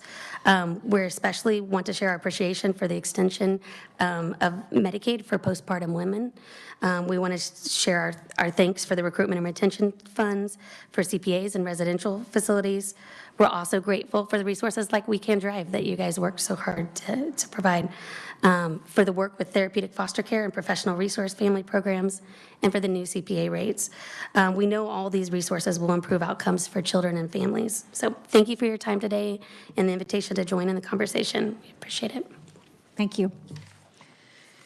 Okay, next up we have Dr. Linda Boss from KVC. Hi. Good afternoon, Chair Kincannon and members of the committee, and thank you for getting my name correct. That's a hard one. I get it all different ways, and you had it spot on, so thank you so much. I've messed it up too many times previously. Thank you. I am the president of a nonprofit organization called KBC Kansas, and we currently cover 2 of the 8 DCF-defined catchment areas for foster care case management. Our organization was founded 50 years ago by a group of women in Wyandotte County who came together to support youth in the community who did not have stable placement. Since that time, we've grown significantly. We're now approximately 450 staff who are focused on everything from prevention services to foster care, adoption, and post-permanency support. We are also unique in that we're the only organization that has been a continual case management provider for the state of Kansas for 25 years. And through that time, we have developed a continuum of support services to fill in gaps in the system. So when we started out, we were providing just, this is turning on and off, sorry, small group home services. But over time, we realized that we also needed to add children's acute psychiatric care, congregate care in a limited form, but also build a rather robust outpatient system because kids in foster care shouldn't wait for appointments, and we know that that does happen. And so we offer medication management, substance abuse services, individual and family therapy, domestic violence intervention, all geared towards reducing wait times for kids and families. In a moment, I'm going to draw your attention to this dark blue graphic on page 1, as I'd like to walk you through a report card on foster care. But first, I would like to start by thanking members of this committee for the workforce investment that several other conferees have mentioned. Those investments of funds allowed us to offer a one-time payment of $2,000 to all of our frontline direct care workers. That payment was significant. One of the best emails I sent all year was the thank you email that announced to our staff that they were going to be receiving that $2,000. They hear often from their supervisor and their director that they matter and the work that they're doing is important. But when the Kansas Legislature is putting forward funds to support them and let them know how critical their job is, that impact is tremendous. So thank you so much. Not only did that impact our child placing staff, our frontline case management staff, also our residential facility QRTP staff. You've heard many individuals today talk about turnover rates and give lots of different statistics. An average of 40% turnover in child welfare exists across the nation. What that means is most families have 2, 3, 4, 5 caseworkers, and it leads to all sorts of damaging outcomes for families when workers turn over that frequently, as you hear often. We have been doing a whole spectrum of interventions trying to support our staff, making KBC Kansas a great place to work for many years. The investment of funds from the legislature was one of many things that we've been doing to support our staff. We oftentimes survey them and ask them, what do you need? What should we be doing differently, more of, less of, because your job is incredibly difficult. All of this support is paying off. While turnover rates are as high as 40%, last year our retention rate was 87.8% of our staff for the entire fiscal year 22. That is better than it has ever been before. That has led us to be able to nearly right-size caseloads. In our Region 6, which is Kansas City, caseloads are at 13, which is the best they have ever been for reintegration. We're at 20 in our Topeka area, in our East region, which is higher than we would like to be, but still within the limits. And it means that more families have had to only get to know one worker. And it means that fewer families have had to share their story with more than one worker. We know what happens when that information changes hands. It's not good for kids and families. So I'd like to thank you for your investment, and I look forward to continuing to strengthen our workforce together.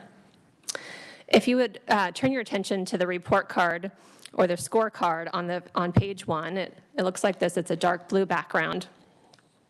There is a national scorecard for child welfare that all of you know, the Child and Family Services Review, which is CSFR. There's a lot happening in child welfare that needs to be improved and continued focus, but I wanted to first start with what is working well and draw your attention to these 6 areas of metrics. The first is safety in foster care. We are and have always been doing well in the area of safety in foster care. This one is the most important, right? If we are going to remove children from their families because they are not safe, we better get it right, and we better keep them safe in foster care. The national standard is 8.5 per 100,000 days in care. In state fiscal year 18, we're meeting the standard at 5.63. Again, here, lower is better. We have since improved as a state. We are now at 3.55, so children are in fact safer now than they were even a few years ago. The second area I'd like to draw your attention to is the number of children in foster care. We have too many children growing up in foster care. It's true today, and it was true in state fiscal year 18, but we are getting better. We have, as a state, reduced the number of children growing up in foster care by 1,500 children, and that is significant. We are keeping more children safe at home in prevention services with their families, in their school, in their church, in their community, which we know is best for them. And that is, second to that is we're bringing in 100 fewer children into foster care every month, which then leads to that lower number of children in care. You've heard many others talk about kinship care. We have improved kinship care by 11%. This is children living with people they know, an aunt, an uncle, a grandparent, a teacher, a coach, someone from their church, their best friend's parents. Life is a lot less disruptive when you have to deal with the trauma of being removed from your parents if you can go to a family who already knows you, who knows your personality, who knows what you like to eat, don't like to eat, if dogs are scary to you or you have asthma. These are all things that a new family to the child, no matter how loving they are, has to learn if they don't already know that child. And oftentimes, children can stay in their home school and stay on their soccer team if they can go and live with someone they know. So we're getting better in this area as well. Placement stability.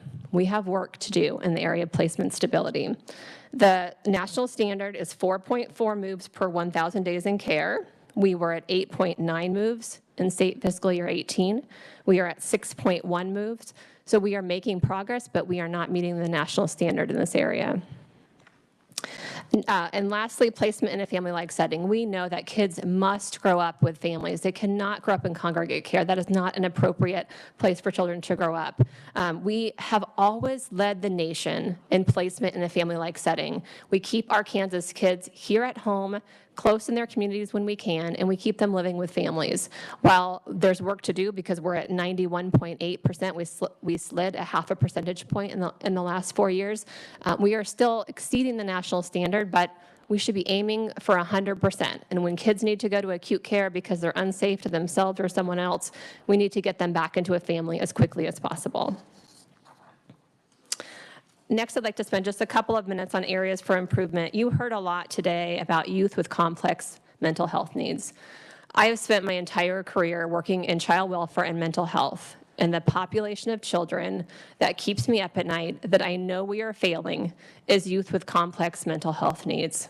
We're failing them before foster care, during foster care, after foster care. These are youth who may have multiple diagnoses. They may have substance abuse, depression, PTSD. They may also be intellectually or developmentally delayed. The service array in Kansas is severely lacking. It may be possible to get, if I have a child with IDD, it may be possible to get them into an outpatient once a week individual or family therapy session.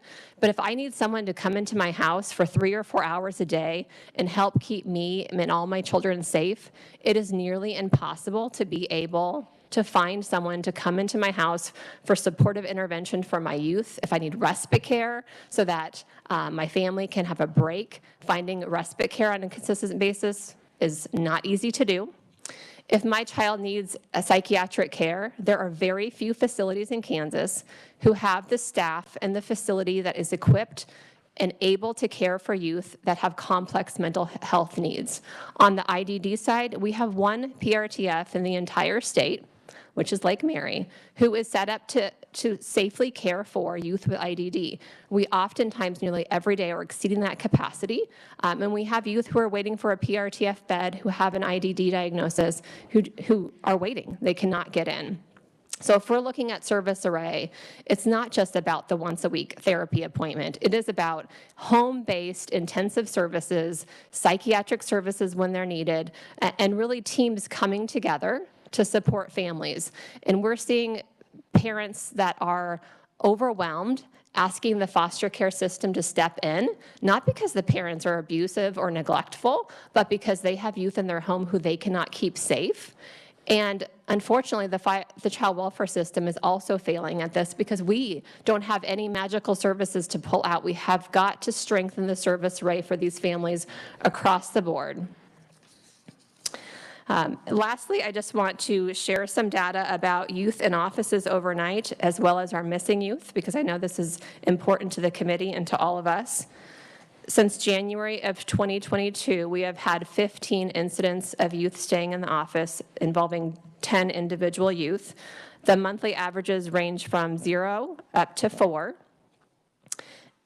And this is directly connected to the point I was making earlier in that when I dig into the data to look at who are the youth in the office, they are all youth with complex behavioral health needs. I don't have toddlers, school-age children, children with a single diagnosis in the office. I have children who are in pain because they're dealing with multiple things, oftentimes have behaviors that overwhelm a family and sometimes overwhelm a facility in terms of caring for them. So of those 15 incidents, all but one were older youth, 13 to 17.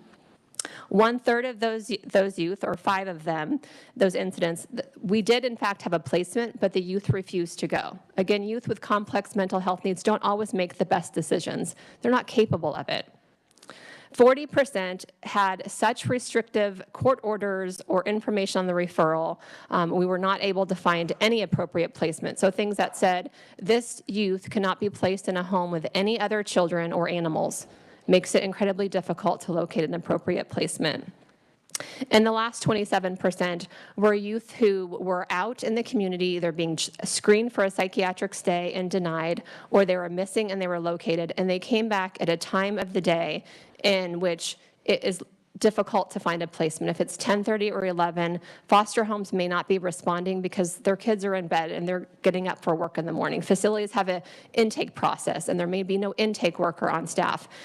And honestly, it comes to a point in the day in which it is not safe to put a child or a driver on the road to get them to a placement, even if somebody responds. So if it is 10:30, 11, 1 o'clock in the morning, sometimes we make the judgment call that it is in the child's best interest to stay put. It's not great, but to drive them 3 hours from Kansas City to Wichita at 1 in the morning is also not what I would do for my own child. Lastly, the youth who are missing from placement. We have seen a decrease overall in our area, and I know statewide, in the number of children who are missing from placement. We were averaging about 30 to 35 children a day a few years back. We are now down to 10 to 12. Today we're at 9. Part of that is because the overall number of children in care has reduced. We typically average about 0.7 to 1% of youth missing from care. So if the total number of kids in care has gone down 1,500, you would expect that the number of kids who are missing will also go down. But when we dig into the data, what we also see is that the demographics of those youth is changing. We sometimes had children as young as 13 missing. We no longer have that. Most of our children now are 17 and 18 plus who are missing from care, which is not what we want for those youth, but it's also incredibly scary to have a 13-year-old missing from care. And the majority, well, not the majority, 40% of our youth who are missing are young adults. They are 18 or older. They are not happy with their foster care experience, but their transition out of care plan is lacking, and no one feels comfortable releasing them from care. So they're showing us by their actions they don't want to be in foster care, but they are in fact still in foster care and under our responsibility. We also have 2 full-time missing youth specialists. So when we have 10 to 12 kids who are missing, that's a very small caseload, which means not only do they focus their attention on recovering the youth, but also developing a relationship to find out the why behind why that youth is going missing. And so we see that when they do go missing, they're gone for fewer amount of days, and they're more likely to be in contact with their missing youth specialist, sharing information about where they are, which a few years back, we usually had almost no information when the youth was missing from care. So to conclude, I just want to say thank you for the opportunity to be here today. There is a lot of work to do. I feel encouraged by the work that this committee is doing, and I look forward to coming back at a future opportunity. And I will come back for questions if there are any in the future. Thank you. Thank you. Okay, next up we have Matt Stevens with St. Francis Ministries.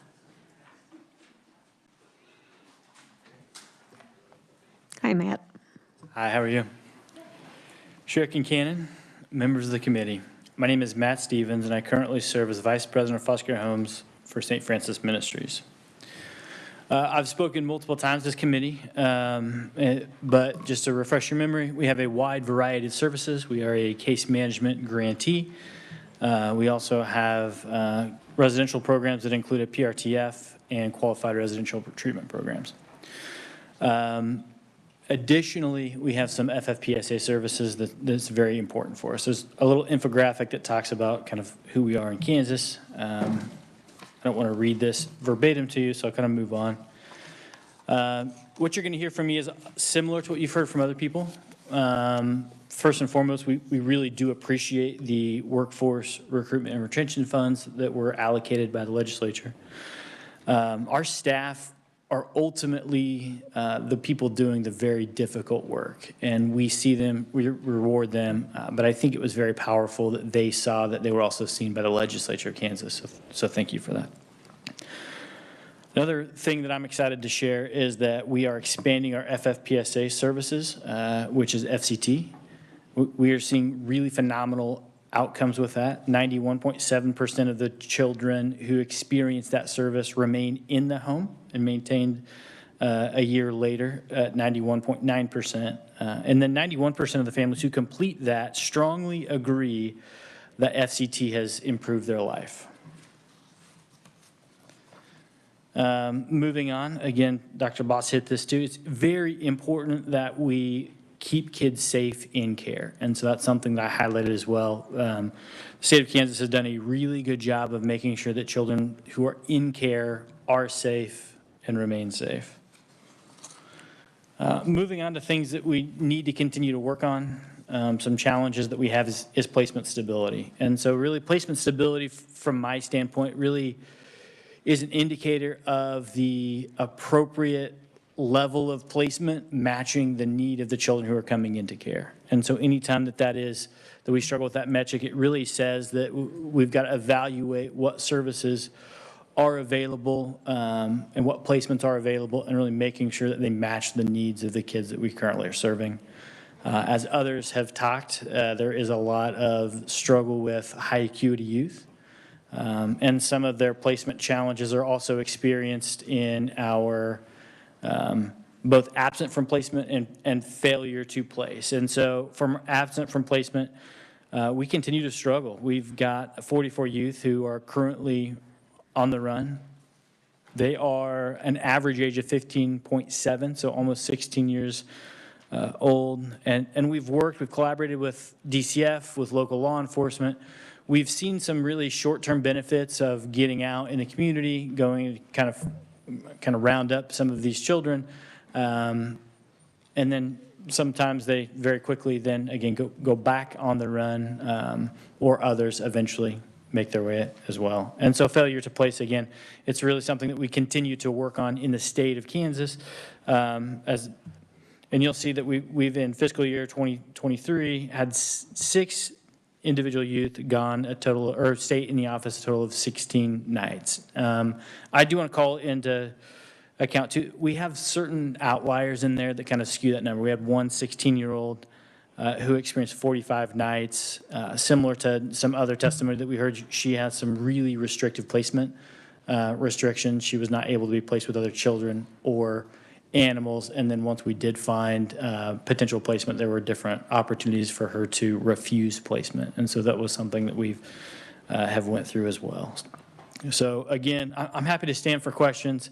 I really do appreciate the opportunity to come and talk to you today about our child welfare system. And so at the right time, I will stand. Thank you. Okay, thank you. Okay, next up, Rochelle Roosevelt with TFI. Hi. Hi. Good afternoon, Chairwoman Concanon and Ranking Member Faust-Godot, I think is out there in the world somewhere, and members of the committee. Again, my name is Rochelle Roosevelt, and I'm the Senior Vice President for Permanency for TFI, and I'm glad to be here. TFI has presented to various committees, and our written report is an update and detailed report on what TFI does and how concerns we have heard have been dealt with. I'm not going to go into all the detail of that report. I think it's 8 pages or something like that. So, so as you have had a chance to review that report, you may have questions, and I'll be glad to respond to those. TFI has a number of programs that I want to briefly mention. We have a child placing agency license, and we recruit, train, monitor, and support foster families statewide. We have 473 families, and 544 youth are placed in those homes. As a member of Children's Alliance, TFI strongly supports efforts to work with DCF to establish rates that are appropriate for maintaining the many services provided by CPAs. TFI appreciates the partnership with DCF to bring therapeutic foster care and professional foster care to Kansas, and we believe that those programs will increase the quality of foster homes to be able to care for youth with complex needs. We have a Family First grant called Grow Nurturing Families, where in Southeast Kansas, we provide prevention services. The specific service is parent-child interactive therapy. We have served 228 families with 508 children in that program. Our Family Preservation grant is in the DCF West regions. This prevention services for families at risk of foster care provides mostly case management and therapy services. There's 2-tier options for services, and we have served 1,282 families since January of 2020 through that grant. We are a case management provider in areas 4 and 8. Today we have 1,251 children in out-of-home care, and 73 children are in aftercare. We've seen successful outcome measures that reduce the trauma of foster care, including children being safe in foster care, decreased placement moves. Our workers see our children monthly, and in their residence, we provide quality calls to families to follow up and make sure that that is happening. We have seen good outcomes in placing children and relatives and kinship families and with their siblings. In one of our areas, Area 8, 54.2% of our children are placed with a relative or kinship family. We also have reduced placements in residential and congregate care, with only 7.7% of our children in group care. Last fiscal year, TFI had 6 different children spend a total of 9 nights combined in the office, and since June 9th, we've had no children in the office. So hopefully that sticks. Our caseloads sizes for our fully onboarded staff are at 17 children in out-of-home care. As of today, we have 2 children in Area 4 and 2 children in Area 8 who are missing. and those children average 16 years of age. We're really pleased that in Area 8, we had a 46-day period in the spring where there were no children missing for over 24 hours in that area. I wanted to give an example of the work that we're doing with our missing youth, and last week we had an 18-year-old teen who was missing for over a year who was located. Our staff members were able to build rapport with her family, and we were eventually able to recover her. The evening of the recovery, multiple TFI staff were involved, and we were able to place her in a safe environment with a family member where she was able to maintain her employment. She was working while she was on the run. So her GAL, her guardian ad litem, is now working with her to get her release from DCF custody. Issues such as children with complex needs, staffing shortages at residential and treatment facilities, acute care facilities, and our community mental health centers has impacted our ability to provide safe, stable services such as prevention services, residential treatment, SED services, attendant care, and IDD supportive foster care.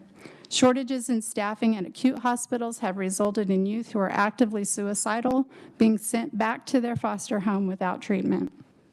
The need for comprehensive and available mental health and community-based services is essential to prevention of youth coming into the foster care system and serving those youth once they're in the system. Our foster care system will continue to struggle as long as our mental health system is struggling. The shortage of PRTS, QRTPs, and foster homes to serve children with intellectual developmental disorder or dual diagnosis continues to be a significant barrier to establishing placement stability and meeting the needs of children with those needs.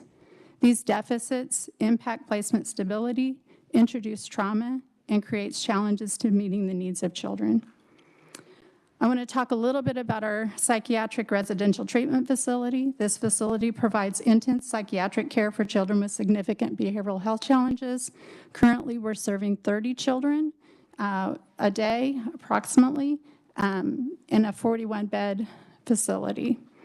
Our admissions had to go on hold for periods of time due to staffing shortages and trying to onboard new staff through their training period. We have similar challenges at our QRTP. That a QRTP, a Qualified Residential Treatment Program, is a therapeutic residential care program for children with serious emotional disturbances who cannot be maintained in foster care. We are serving 6 youth a day between the ages of 12 and 18 in that program. Again, it is also only serving about half the capacity of that program because of workforce challenges. I do want to talk a little bit our workforce stability issues and what we've been trying to do. We're extremely grateful for the workforce funding support that the legislature provided this past year. That funding significantly impacted our staff, and I have very similar stories to some of the others about what the staff said to me about that. They spent the money on paying off bills and meeting their basic needs like medical bills and buying kids clothing and groceries and putting gas in their car and catching up on overdue car payments. We had probably the most poignant story was one of my workers said, my mother was dying and I got to go see her and to travel to see her because of that funding. So while that funding was really appreciated by the staff and our agency, and we do thank you guys so much for that, we continue to have ongoing consistent struggles with staffing shortages, and that results in burnout of staff and high turnover, which leads to training deficits because of the steep learning curve. We also have seen increased competition for jobs from other sectors. Things that we've done to try to address this is recruitment incentives for our current staff, sign-on bonuses, caseload bonuses, flexible work schedules, remote work options. We've hired specific staff to work late shifts so that our staff don't have to work those hours. We've increased salaries beyond our initial grant proposals. We've increased spending employee recruitment. We've increased recruitment through social media campaigns and online advertising and our presence online. What we've really identified is that there is a need for a system-wide, long-term workforce plan to train, recruit, and retain people who want to do the work of child welfare. We see another issue that I wanted to address was worker safety. We have, in our testimony, we included some information about the increased incidence of COVID positive cases that we've had. We also have, our workers are at a higher risk of physical aggression by clients, which results in injury and really a lot of staff stress around that. We provide de-escalation training as well to try to address that. TFI really values our historical partnerships with both KDADS and DCF, and we appreciate the opportunity to work together to enhance needed services for the children and families of Kansas. There's a lot more detail in the report, and I'll be glad to answer questions, and I think everybody else is too. Okay, thank you. Can you just stay there and we'll start with me? Start with you. Yeah. All right. And I really appreciate you letting us know the feedback from the staff for the extra funding. On the your caseloads, your written testimony, I think says you're averaging 20 children in out-of-home per worker, and I think you said 17. I'm trying not trying to nitpick at it. No, I think 20 is the correct number. 20 is correct. Okay. And this goes for all of the contractors. I think it's really important for you to share that with us every time, what your average caseload size is, because this really does help us when we go back to appropriations in the House and Ways and Means to be able to say this is what this did, if we can see those numbers go down as far as the caseload numbers. Any committee, do we have questions for Rochelle? Senator Baumgartner, do you have for Rochelle? Or you can ask for somebody. Actually, for all of them. Okay. I appreciated KVC's little report card, and I know that some of you included some of the data specifically about the overnight stays. It would be helpful for us to know from each of you where you are as far as placement stability. It would be helpful for us to know that because, when we look at placement stability, 6.1 moves, but that's 6.1 moves per 1,000 days. And when we're talking about per 1,000 days, we're talking about nearly 3 years. Mm-hmm. And that's a move roughly every 5.5 months. That's a lot of moves. But I think with the example that we heard from Senator Gossage, those kids were adopted after being in care for nearly 7 years. So I think it would be appropriate for us to know what is your rate of moves within your agents or within your organization. Also, what is that average stay for your kids? And I would ask again that we learn from each of the organizations with regard to that, the minor girls that were in care. So how many of those were yours that were in that DCF report? What additional services are they receiving as far as access for specific being victims of that mental health services? So if we could get the same thing that was, quite frankly, the same thing that was asked of Cornerstones of Care with regard to that, I think it would be helpful to know that. And I think the one issue that was brought up with regard in DCCCA's report is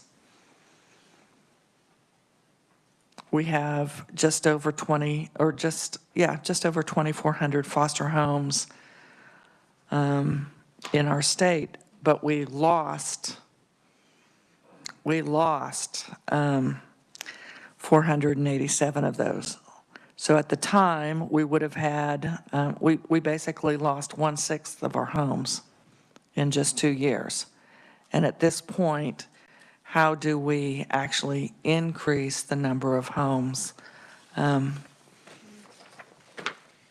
for our kids? Because the fact of the matter is, while the number of kids per month going into foster care, there is this constant churn. Same thing is occurring with foster homes, because while we lost homes, we gained new ones. We just saw that total net of loss and what our total net is of current homes. So we've been able to fill some, but from a state, we have to have situations where a foster parent isn't going to have children for 7 years before they finally get adopted. We really have to be working within the margins of when the courts have said separation or severing of parental rights, that adoption needs to be much more quick, not the 2 and 3 years. And we've even heard stories. I think there was a child, when I had looked it up, where it took more than 7 years for the child to go into adoption, even though the process had started. We just have to work toward that. But if each of the groups could provide that information more in line with measurable changes, that would be helpful. Thank you, Madam Chair. Senator Faust Godell. Thank you, Madam Chair. I am here in Denver with an early childhood fellowship, child welfare, and I believe there are some Representative Humphreys, Reese, Estes, and Esau. We are also doing this fellowship, and so with what I've just heard, Madam Chair, I know the goal for everyone is that prevention, that we don't need to increase the homes, as Senator Baumgartner just said. So with that said, just quickly, Madam Chair, I am asking for, I know we get the handouts when we have conferees, but if possible, if staff could create just one sheet with all the different conferees or contractors with DCF, that would be great for me, because I'm gonna just say the lady with the beautiful earrings on, I don't know her name. It's not me. That would be Linda Boss, I'm pretty sure. Or Linda Bus. Yeah, so I have a quick question for her while she comes, and then for the lady that just spoke with TFI, I don't know your name, but I just wanted to commend you and DECA for telling the stories about the funding and how it has benefited you, and that children you're seeing them put back into homes of family members.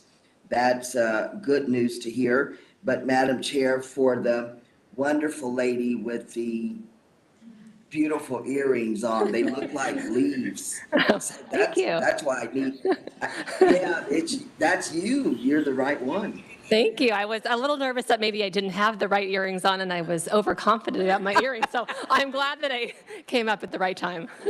Okay, so, and Madam Chair, you know I do better in person, and so to join you virtually is not my style, but you mentioned that you've been one of the long-standing contractors, and you mentioned we talked about children being in offices or not. So, and I live in Sedgwick County. So is it possible for those to stay, for children in offices to, I mean, what's that look like? I mean, I think that the public sees it as this, small little cold, dingy place with just a chair and a table. But I mean, what does that office look like? And then is it possible for anyone listening, maybe the Secretary of DCF or just anybody to, I mean, isn't it a nice, can't you create a nice playroom, a nice comfortable space so that the public doesn't think children are sitting in chairs, or are they? I don't know. Can you share? Thank you. Sure, yeah, that's a wonderful question. So all of our offices, this is true across all contracting agencies, we're set up to support families. And so families oftentimes come to our office initially for visits. They move on, they move to parks in their home, but every office is set up with visitation rooms, which have couches, recliners, tables, chairs, usually a kitchen area in case families want to heat up food. And so many agencies will utilize those visitation rooms as a place for children to stay in the office if they need to. Our organization has that, and then we also have what we call Kid Zone, which is an area that children can stop into if they're waiting for placement during the day, because even if they go to placement at night, depending on what time if they're coming into care today, they may be spending a couple hours in the office before they go to their placement. So our Kids Zone looks similar, but it has round tables, it has couches, it has recliners, it's a TV, games, things for the child to engage in. And so although it's not ideal, it doesn't look like a bedroom, it doesn't look like maybe what our children are sleeping in. It does have a safe, comfortable place for that child to sleep. We do have additional things like cots, but we don't typically use those. Children are sleeping in a recliner or on a couch. Again, not what we want for their foster care experience, but they're not sitting at a desk or sitting in a chair. And that's, I believe, pretty consistent across the different providers. Okay, thank you. And then, Madam Chair, this is my last question. Thank you, lady with the beautiful earrings. So that the conferee with TFI, you mentioned long-term training was that for social workers or recruitment? Can you just elaborate on that again of what you said at the end? Yeah, I think I was saying that I did talk about de-escalation training for our workers when they're dealing with children who have some pretty high needs and physical aggression. So that I did reference that training. I think what you're referring to, though, is the need for a system-wide long-term workforce plan where we can train and recruit and retain people. I think we talked about, in a group of us were talking about how well STEM engineers and such did to go out and say, hey, we need this. We need something similar for our child welfare workforce to really motivate people to say that, hey, this is a valuable field to work on. This is a good place to give your life to, like so many of us have. And we have not had that sort of approach to recruitment in the state, ever. Senator Gossage. Okay, thank you so much. Okay, Senator Gossage. Thank you, Madam Chair. And instead of saying, okay, Rochelle, right? Rochelle, okay. yeah. Rochelle, I just want to commend you on your list. You said there are a variety of states and federally defined outcome indicators, and then you list how you all are meeting, exceeding, or finding challenges to meet these indicators. So since you said there's a variety and federally defined, could you tell me, like it says, at least 40.5% of children referred for out-of-home placement are to achieve permanency within 12 months. So are these a particular state? Is this a federal guideline? That one particularly is a federal guideline. There are actually 13 outcomes or more, at least 13, that we are required to do through our grants. And so that is one of the federal outcomes that is also tied into our grant. Okay, and this is a federal grant? Well, there's state grants, but the outcomes that we have through the CFSR is federal outcomes. So the Okay. state is required to meet those outcomes, and so we're required to meet those outcomes. State is required to meet the outcomes, so you are required to meet the outcomes. And then these are written somewhere? Yes. Is that right? They're written in our grant. Okay, wonderful. And they're I think also it would- posted on the DCF webpage. Wonderful. I'm accustomed to rubrics when it comes to outcomes as an educator, and I think it would be good, I was just sharing with our Madam Chair, if we had a rubric, and then we had, so we could compare apples to apples, et cetera, with each of the organizations that would say, this group has met this outcome, and this one has met this outcome, and this is working on this outcome.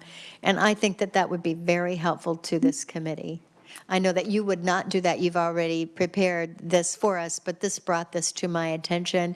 And I think that would be something that we may want to approach and look as one of our goals from this committee. Thank you. Thank you, Madam Chair. Representative Humphreys. Yes, here I am. Sorry, I hit the video instead of the mute. My question is for really anyone, but maybe St. Francis, a representative from St. Francis would be my preference. In following up a little bit on Senator Baumgartner's questioning, my question has to do with the length of time from the time that parental rights are terminated to the projection of when an adoption can be finalized. As an example, I'm familiar with a case. The baby was born in May of 2021. The parental rights were terminated about a year later. They had to go through different things. The child has been in a really stable foster situation, and they're going to adopt. And St. Francis is projecting that the adoption will be finalized in February of 2022. Can you tell me why that length of time? Yeah, thank you for that question. I can't, obviously I don't know any specifics about that particular case, but in general, obviously, our goal is to get children to permanency. We want them back home, reintegrated. If that is not a viable option and there's a termination of parental rights, then we need to get them with a family who obviously can care, support, and nurture them as timely as possible. So, again, I wish I knew more information about that exact situation. And we're not the only players in this space, right? So, and what I mean by that is we can control what we can control, but we can't always control the timing of the judges, the timing of other gathering of information. So there's some of these things, obviously, we can control, and we should continue to try to decrease that to the best of our ability. But I don't, without having really case-specific information, without doing a deep dive into the case and talking through kind of what those barriers were in that case to figure out, A, if that's typical, or B, if it's kind of unique to that particular case. I don't know that I can be more helpful than that, except for, to your point, and I think some of the mental health providers talked about it earlier today, is child's time. How are we making sure that we're acting with enough intentionality so that children know what their permanent goal looks like long-term and as soon as possible. So again, I wish I was maybe more clear, but I don't, without knowing the exact case, I don't know that I can give any more information. Madam Chair, if I may. Yes, go ahead.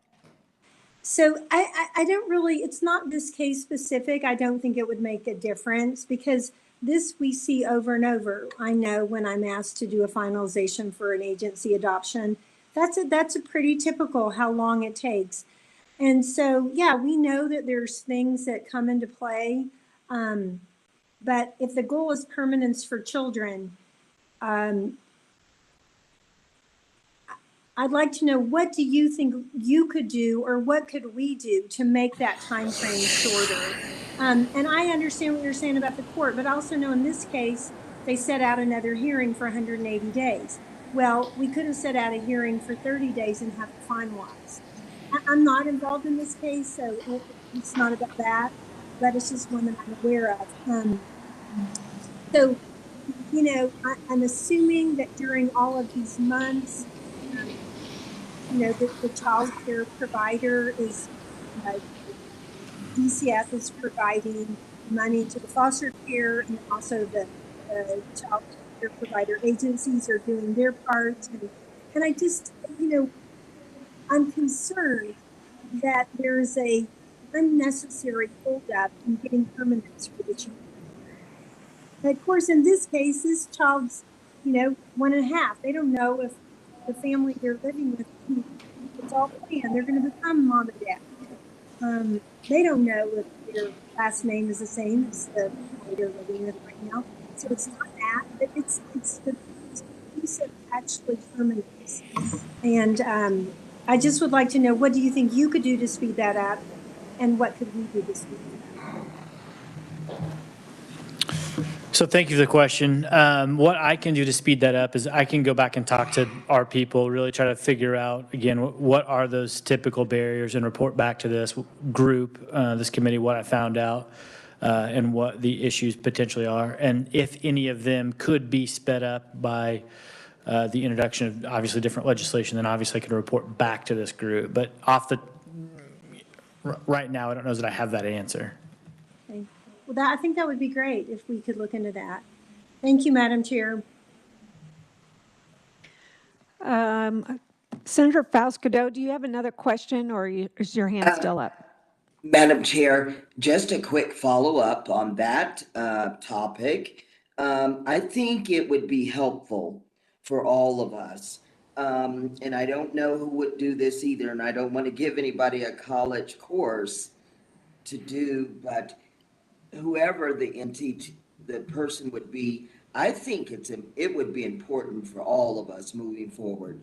If I keep asking for some kind of just a 3x5, a 5x7 sheet where each of us as lawmakers, since we hear from our constituents and they have a different, every situation is different, but the stage of which they are in state custody or with contractors or foster homes or permanent placement, we really need to know the steps, the phases. So what happens after that 72 hours? And then is there a psych evaluation? And then is there the background checks and who does what and how it all works together? Because that's where I'm so confused when constituents call me. I don't know who's doing what anymore, and all the contractors, they change what they're doing, but who is the hub of that can, I don't know if that would be helpful, because it's just I kind of hear the same thing over and over. Madam Chair, you're familiar with this, or am I just talking in circles, or do you get what I'm saying? I get what you're saying, and I think once upon a time we had a flow chart, but that's something that we can work on putting together and have for the next meeting, Senator. Thank you, Madam Chair. Thank you. Yeah. Any further questions? Senator Baumgardner. There we go. Thank you, Madam Chair. Just a quick question for you, Matt. So Nebraska said that they would return the $10 million that was Kansas had paid for services to your organization. So could you share with us, at least send to our committee assistant, the information with regard to what's been the turnover or churn of your employees? I know that we received, Meredith had shared with us the change that had occurred over the course of from last year compared to this year, as far as that stability. And, I think, bless you, I think it's important because, we've heard repeated comments about, thank you for the extra funding. Thank you for the legislature, which isn't the legislature, I mean, we managed the funds, but those are taxpayer dollars. Thank you to the taxpayers of Kansas for supporting the workers who are serving our kids that are wards of state. But when $10 million for the work that was done here is shifted to Nebraska, so for that time period, that's funding that could have gone to increase salaries for the workers that were working here in Kansas, to hire more people, to avoid the churn and the turnover. So please give us a sense of that. And also, would you please share with us what it is? I understand that you're here as an employee, but you represent an organization that is named St. Francis Ministries. Being the granddaughter of a pastor, ministry is pretty important to me and to my family. So in the ministerial work of serving those in need, please provide us with some form of statement of what action St. Francis Ministries has taken so that month after month, the money that's going to St. Francis is actually being used appropriately. I mean, what steps has St. Francis, please document for us? So I know you're not going to share it with us verbally today. I think I can share some of it. Well, some of it, So- but I would like to see an actual document that says, for the state of Kansas, who we have a contract with, we have an obligation to provide services, and the state has an obligation to pay for those services. So what is being done to assure that we are not going to hear again that the funds have been misused by St. Francis? What are you doing as far as internal audits? What are you doing as far as external audits? Because I would imagine that board would want daily reports from an external source. Thank you, Madam Chair. Would you like to respond at all? So I will provide something in writing. Last time when we were here, I kind of went over some of the things that we talked about. So in November 2020, we made non-program personnel changes and staff reduction, implemented spending controls. We've evaluated all of our vendor relationship, terminating numerous, paused new program opportunities, and eliminated programs that were not supported by funding or did not align with the core services. We updated our key financial policies, reviewed, changed as deemed necessary to strengthen our overall control for St. Francis. We've also educated all of our employees regarding the importance of controls and documentation. But we've been through multiple audits since that time, and I will be glad to provide something to you in writing. All right, thank you. While you're still there, can you tell me, do you know, and maybe it's in your written testimony, but what's your average case size? Yeah, so our average, so we operate on a Dyad model, which is slightly differently than some of our others, but ours is right around 25 is our average. And so what a Dyad model is we have a permanency specialist that's paired up with a family support worker, so a paraprofessional. So really two people are kind of responsible for all of the work that family gets. Okay. And where did I hear the number 18? Somebody mentioned the number 18. So okay, that would be the goal. Yeah. At the very top. Okay. Thank you.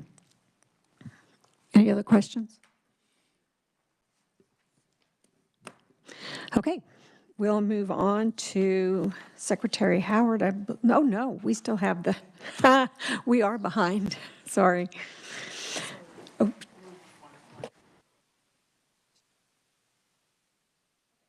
So we're not that far.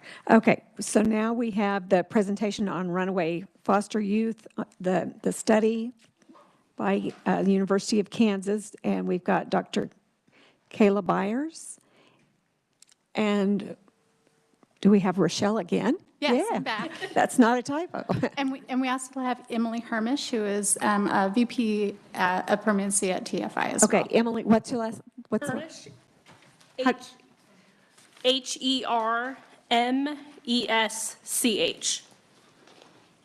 Okay, thank you. Are you ready? Okay, great. Thank you, Madam Chair and members of the committee for your invitation today. We're really excited to share this information with you. In October of 2019, when TFI was awarded the grants for Area 4 and Area 8, absent youth were an area of focus for us. And so when we were recovering youth, we were seeing some themes from this youth of deceased caregivers, lack of sibling contact, and lack of supportive persons identified to them. So we really wanted to look further into those things to see if there were some preventative measures that we could put into place to reduce the number of youth we have on the run. We know that when youth are on the run, they're not safe. And so we wanted to see what we could find as preventive measures. So we partnered with KU and we got a design together to do some studying of youth who both were absent, had been absent from placement, and youth who had not been absent from placement, so we could compare the two. And so we really looked at there were two main groups that we looked at in the data. There was a administrative data set and interviews with youth. And so the administrative data set was mostly demographics, placement history, diagnosis, and social history. And then we had 20 interviews with youth. And we looked specifically at the family history and the connections of the youth, experiences in foster care, their runaway experiences, and we took recommendations from those youth. You can see the data, the sample characteristics there on slide 5. There's just a couple things that I'd like to draw your attention to. The first is that number of siblings, that mean number of siblings of 1.17. That will be, when Kayla talks about the findings, that will be an important piece of this. And then in the interview sample, the runaway history, you can see the youth that were interviewed. We had a lot more youth that were interviewed that had actually had a history of running away than had not. So that was really significant in getting some feedback from those youth.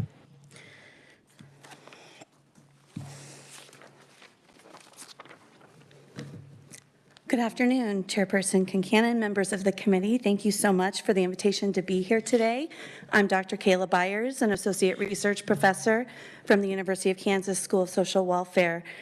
And I'll be sharing the key findings from both the quantitative and the qualitative phases of this study, which together help us identify the predictors and the mitigating factors that impact youth decisions to run away from foster care. And I want to note two important considerations as we look through these findings. First, the findings across the different types of data that Emily mentioned, both the quantitative and the qualitative, the interviews and the administrative data that we analyzed were very consistent in what was revealed around the key factors impacting youth decisions to run or to stay. Those factors included family connection, stability, and sense of belonging. So there's a spoiler. Those are the key factors that we found. Second, these findings and the recommendations that Rochelle will share with you were initially shared by the research team, first with the TFI staff, and then separately with the youth who were interviewed in a co-interpretation webinar that was intended to validate these findings and refine them to ensure that the perspectives of the youth that they shared with us in their interviews were really accurately represented, to make sure that we took their voices and accurately represent those to you all, and the recommendations as well. So both the findings and the recommendations that we'll share today have been refined based on these conversations with the youth and also endorsed by these group of youth who contributed to the data and then also endorsed the findings. So first, I'll share the key findings from our quantitative analysis. And the goal of this part of the work was to try to understand whether youth in foster care included subgroups that were characterized by their family history, their family connections, and their system experiences that predicted absences from care, so that we can begin to identify those youth with an increased risk earlier and put the supports in place to prevent those runaways from happening in the first place. So some of the factors that went into the analysis, as Emily mentioned, we looked at things like proximity to siblings and family, exposure to community violence, identified developmental or medical issues, substance use, behavioral health issues, reasons for removal, placement history, visitation, experiences with workers, worker turnover. And these analyses showed that the population of youth in foster care did include multiple subgroups that are characterized by their experiences, and those different groups experience different levels of risk based on their experiences.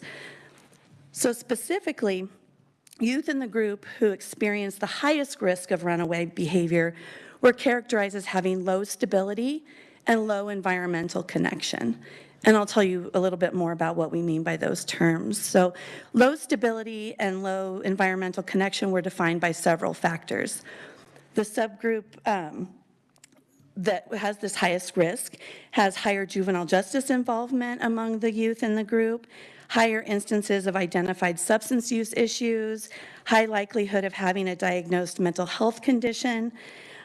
This class also had the highest probability of having a parent be deceased or incarcerated, indicating that low family stability and the resources for those familial connections. They also had the fewest number of siblings as a group and were the least likely to be placed with their siblings, indicating again those low connections in the youth environment. Youth in this class tended to be older male youth, and this group was also the most racially diverse of the 4 groups that we found in the population. And then finally, youth in this group were more likely to be removed from the home due to behaviors of the child rather than behaviors or lack of behaviors from the parents. So from these characteristics, you can see that the youth who are likely members of this class have fewer familial connections, fewer resources, and more instability. Importantly, I'll note that this subgroup with this high risk is a very small group of youth among the overall population, comprising only about 2% of the population of youth in care with TFI. However, youth in this group were 82% more likely to have a runaway episode than the youth in the group experiencing the lowest risk.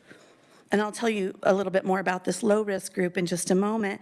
But you can see from this finding that this is a very small group of youth, these high acuity needs that we've been hearing about today, representing most of the risk of runaway behavior. So this really indicates some specialized needs that are evident among these youth that we need to address to prevent runaway. So the lower risk group, which was the largest group in the population with 83% of the population, so most of the youth have a lower risk, was characterized by high environmental stability and high familial and environmental connections, essentially the opposite of this group with the high risk. So youth in this group had lower system involvement, including fewer placements and fewer juvenile justice encounters. These youth also had the highest probability of being in their preferred school environment, so that is a proxy for proximity to family and those other close relationships, teachers, coaches, parents of friends, et cetera, and higher probability of being placed with their siblings as compared to the other groups as well. This low-risk group, also the youth in this group, had the lowest probability of having identified medical or behavioral health issues. So you can see how these groups differ and how these additional connections that youth have can serve a protective function when considering runaway behavior. These findings provide some evidence of the types of experiences that may promote runaway behavior among youth versus the experiences that promote stability.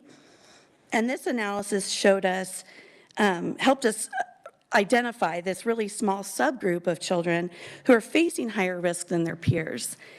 And this provides us an opportunity for service providers like TFI to identify these youth earlier on, wrap services and supports around them, and promote the connections necessary to stabilize their placements. Also important among these findings is that just having a sibling, just simply having siblings, emerged as a protective factor, with the likelihood of running away reducing by 15% for every sibling a youth had, which highlights how important these connections are. Even when youth weren't placed with their siblings, that's another person they potentially have a connection with. So next, I'll move on to the key themes from our interviews with the youth, which, as I previously shared, are consistent with the findings that family connection and stability are key factors that protect against those youth decisions to run away from foster care. These findings also introduce the importance of belonging. So looking at the youth interviews, first we heard from youth that losing family connections increased instability. Youth reported already having very few people to count on due to things like death, addiction, poverty, and other life circumstances. So the relationships that they did have were really important to them. We heard that uncles, grandparents, other kin all had important connections with youth, even when the youth recognized the need for the child welfare system intervention in their family. Youth were able to recognize that even when the relationships with their family were challenging, they often could serve as sources of support, resources, placement, and love, which promoted stability in and outside of care and were worth maintaining in many cases, no matter what the youth's case plan goal was. And finally, youth highlighted the importance of having choice related to sustaining family connections when in care, and that's to ensure that all important connections are sustained and that relationships that the youth themselves identify as harmful are not mandated by the system. Closely related to the first theme, our second theme, youth shared that keeping family connections while in care promoted their stability in their placement. So youth sought out these important family and kin relationships for support and to meet their needs, even when they were on the run. So barriers to authentically sustaining these key relationships created frustration for youth and threatened their stability in their placements. And sometimes youth opted to run to maintain these connections and also met their physical and emotional needs through these connections while on the run. So these relationships were important enough to youth that it didn't always, sometimes it was more important than their safety. Next, we heard from youth that fear and lack of control promoted decisions to run away from foster care. Not having a say in their own circumstances, whether that be their placement, their rules of their home, or other factors, were key contributors that prompted runaway behavior from care. So when youth felt that rules were too restrictive, or they felt they were unfairly treated, either in comparison to other youth in the home, or in comparison to typical youth not in foster care, or they felt mistreated by foster caregivers or foster siblings, youth reported feeling afraid and frustrated and running away as a result of that. Youth were often very aware of how they as foster youth differed from other kids, often based on these types of restrictions and poor fitting placements. And they really keenly felt that sense of othering and a lack of belonging as a result of that. However, the good news is that we also learned that supportive placements promoted stability by promoting a sense of belonging among youth. So youth shared that when caregivers provided for them beyond their basic needs and provided love, guidance, gentle discipline, support, and understanding, youth felt a sense of love and belonging that promoted their growth and development as well as their stability and their placement. We heard multiple instances of youth saying, my life has really changed as a result of this for the better because of the care that I've received. So, you know, when that care is there in a really good way, youth were stable in those placements. Kids who felt loved were less likely to run away. And finally, we heard from youth about the foster system challenges that impacted their experience in care and promoted decisions to run away from their placements as well. Youth shared, as we've talked a lot about today, having frequent and abrupt worker changes damaged their trust in the system.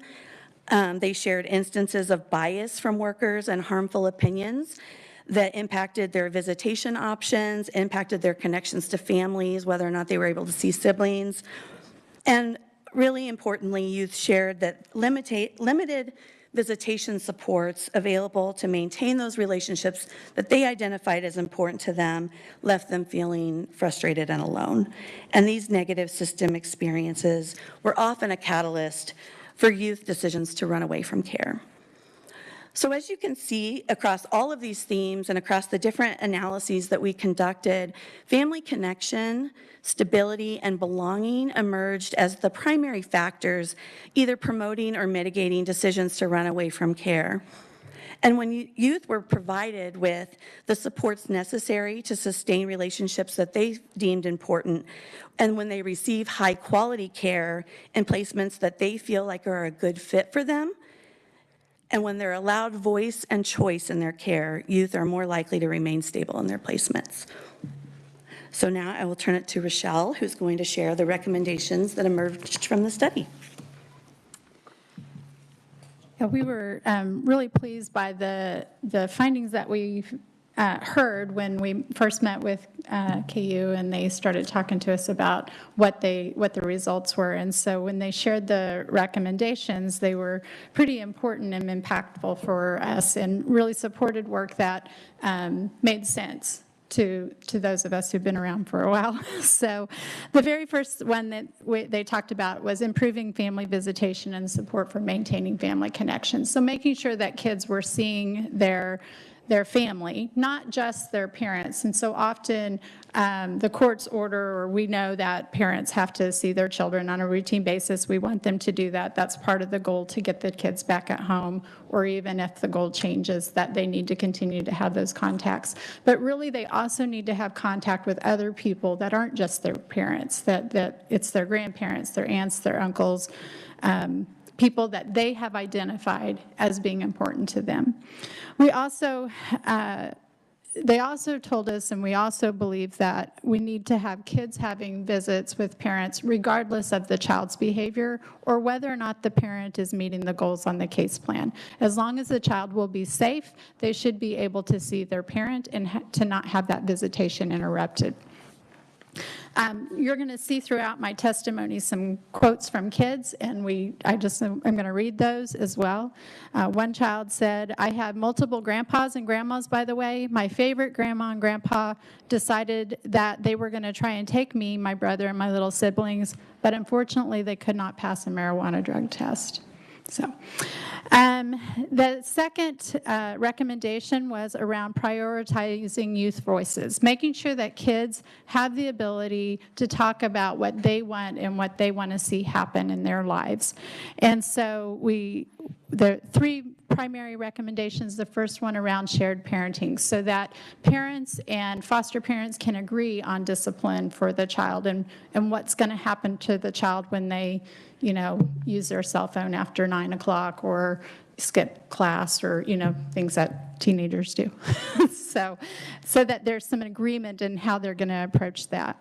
Also, reducing the restrictions that keep them from living with their kin. So sometimes we have restrictions in place that maybe we can look at those and determine whether or not it's really a safety reason that prevents that child from living with that connection, or if it's just a rule that we've set in place. So making sure that we're being mindful about that. And then the last recommendation about allowing the youth to say and have as much say as they can about where they want to live and who they want to live with. We're very thankful that DCF brought the placement stability team decision-making to our agencies, and we have found that to be very valuable, to have our kids participate in those placement decisions, so they can say, yeah, this is going to work for me, or no, I'm going to probably not make it here. So that's been good. There's a couple of quotes here. "My mom is in a different state, and I would like to see her once or twice before I turn 18. Another teen said, I kind of went to do my own thing. I was never able to leave. I wasn't able to go to the store. I wasn't able to go chill with my friends. I wasn't able to do anything. I ran away because I wanted my freedom back. The third recommendation that the study that we came through from the study was really improving placement quality and individualized services. And kids talk about being different. They know they're foster kids, and that is different for them. That means something to them. It means to them that they can't go jump on a trampoline, not at their foster home because the foster can't have one, nor can they go anywhere else and jump on a trampoline. They may not get to spend overnights with people. They have to have supervised visits with their families a lot of times. So that means we need to really reconsider those policies. Do we have to have supervised visits for every child that comes into care at the very first visit? Not always. So we need to really consider that and think about what our policies are. We have to make sure that we assess children's individual needs and make sure our services are individualized for them, and that we have enhanced placements like therapeutic foster care, professional foster care, to really meet those children's needs. And then finally, we need to address that workforce capacity and training needs that I talked about earlier, and that system-wide need for bringing people into our system to work the system. I wish some of the comments from kids, I wish they weren't telling me like behind a phone, telling me what I got to do pretty much. You know, I wish they would trust me more. It's like they put us in bubble wrap. We just want to be normal kids. Emily's going to talk about what TFI has done with this research and the recommendations. Thank you. So when we got this research back, we put some things into place. And the first one was we adapted our recovery tool. So when a youth is found from placement, we go and meet with the youth, try to build some rapport. Someone else talked about that today. And so we're asking some additional questions around sibling contact. When was the last time you saw your siblings? Do you know where they're at? Those kind of things to make sure that we have that we put that into place as a system, that we are doing those sibling contacts, even maybe if those siblings are split, because we know that even though it might be a legal thing, it's still a sibling to these kids. And to ask the youth where they want to be. Where do you want to be? We'll try to make that happen if we can. There's some safety things we have to make sure that are in place, but we're asking them, where would you stay? Because we know that somewhere that's not perfect, but you're going to stay safe, is better than on the street. The second thing is we started a Siblings Matter campaign at TFI. So this is really just messaging around the importance of those sibling relationships. Even when siblings are not placed together, we can maintain those. And the third thing is that workforce training that we've all been talking about. We're using the same curriculum, Let's Talk, that's an evidence-based curriculum that Cornerstones of Care referred to earlier. We're using that, and we are going to go out and train other facilities that are not TFI facilities in that curriculum to help. And then there's just one last quote, and this is really a quote just to show that when we have all the pieces in place, it really does work. I'm in a really nice, loving family that I haven't felt this comfortable with, like with anybody. They support me, whatever I want to do. They listen and they understand. They also don't try to force their beliefs on me. They just try to guide me through. So thank you so much. Any questions? We'd be happy to answer. Thank you. Okay, Senator Gossage. Just a quick comment. I had mentioned the two teens that just today was their day. You probably know those two kids are TFI kids. Oh, I don't know that, but yeah. Yay. Yay. Yes. And mom works at KVC. Oh, okay. Thank you very much. Thank you.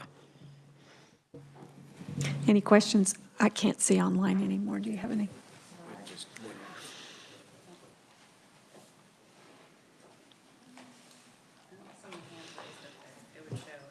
Okay. No questions online then? Okay. Thank you very much. Okay, that's everything for today. So we will come back tomorrow at 9 a.m. See you then.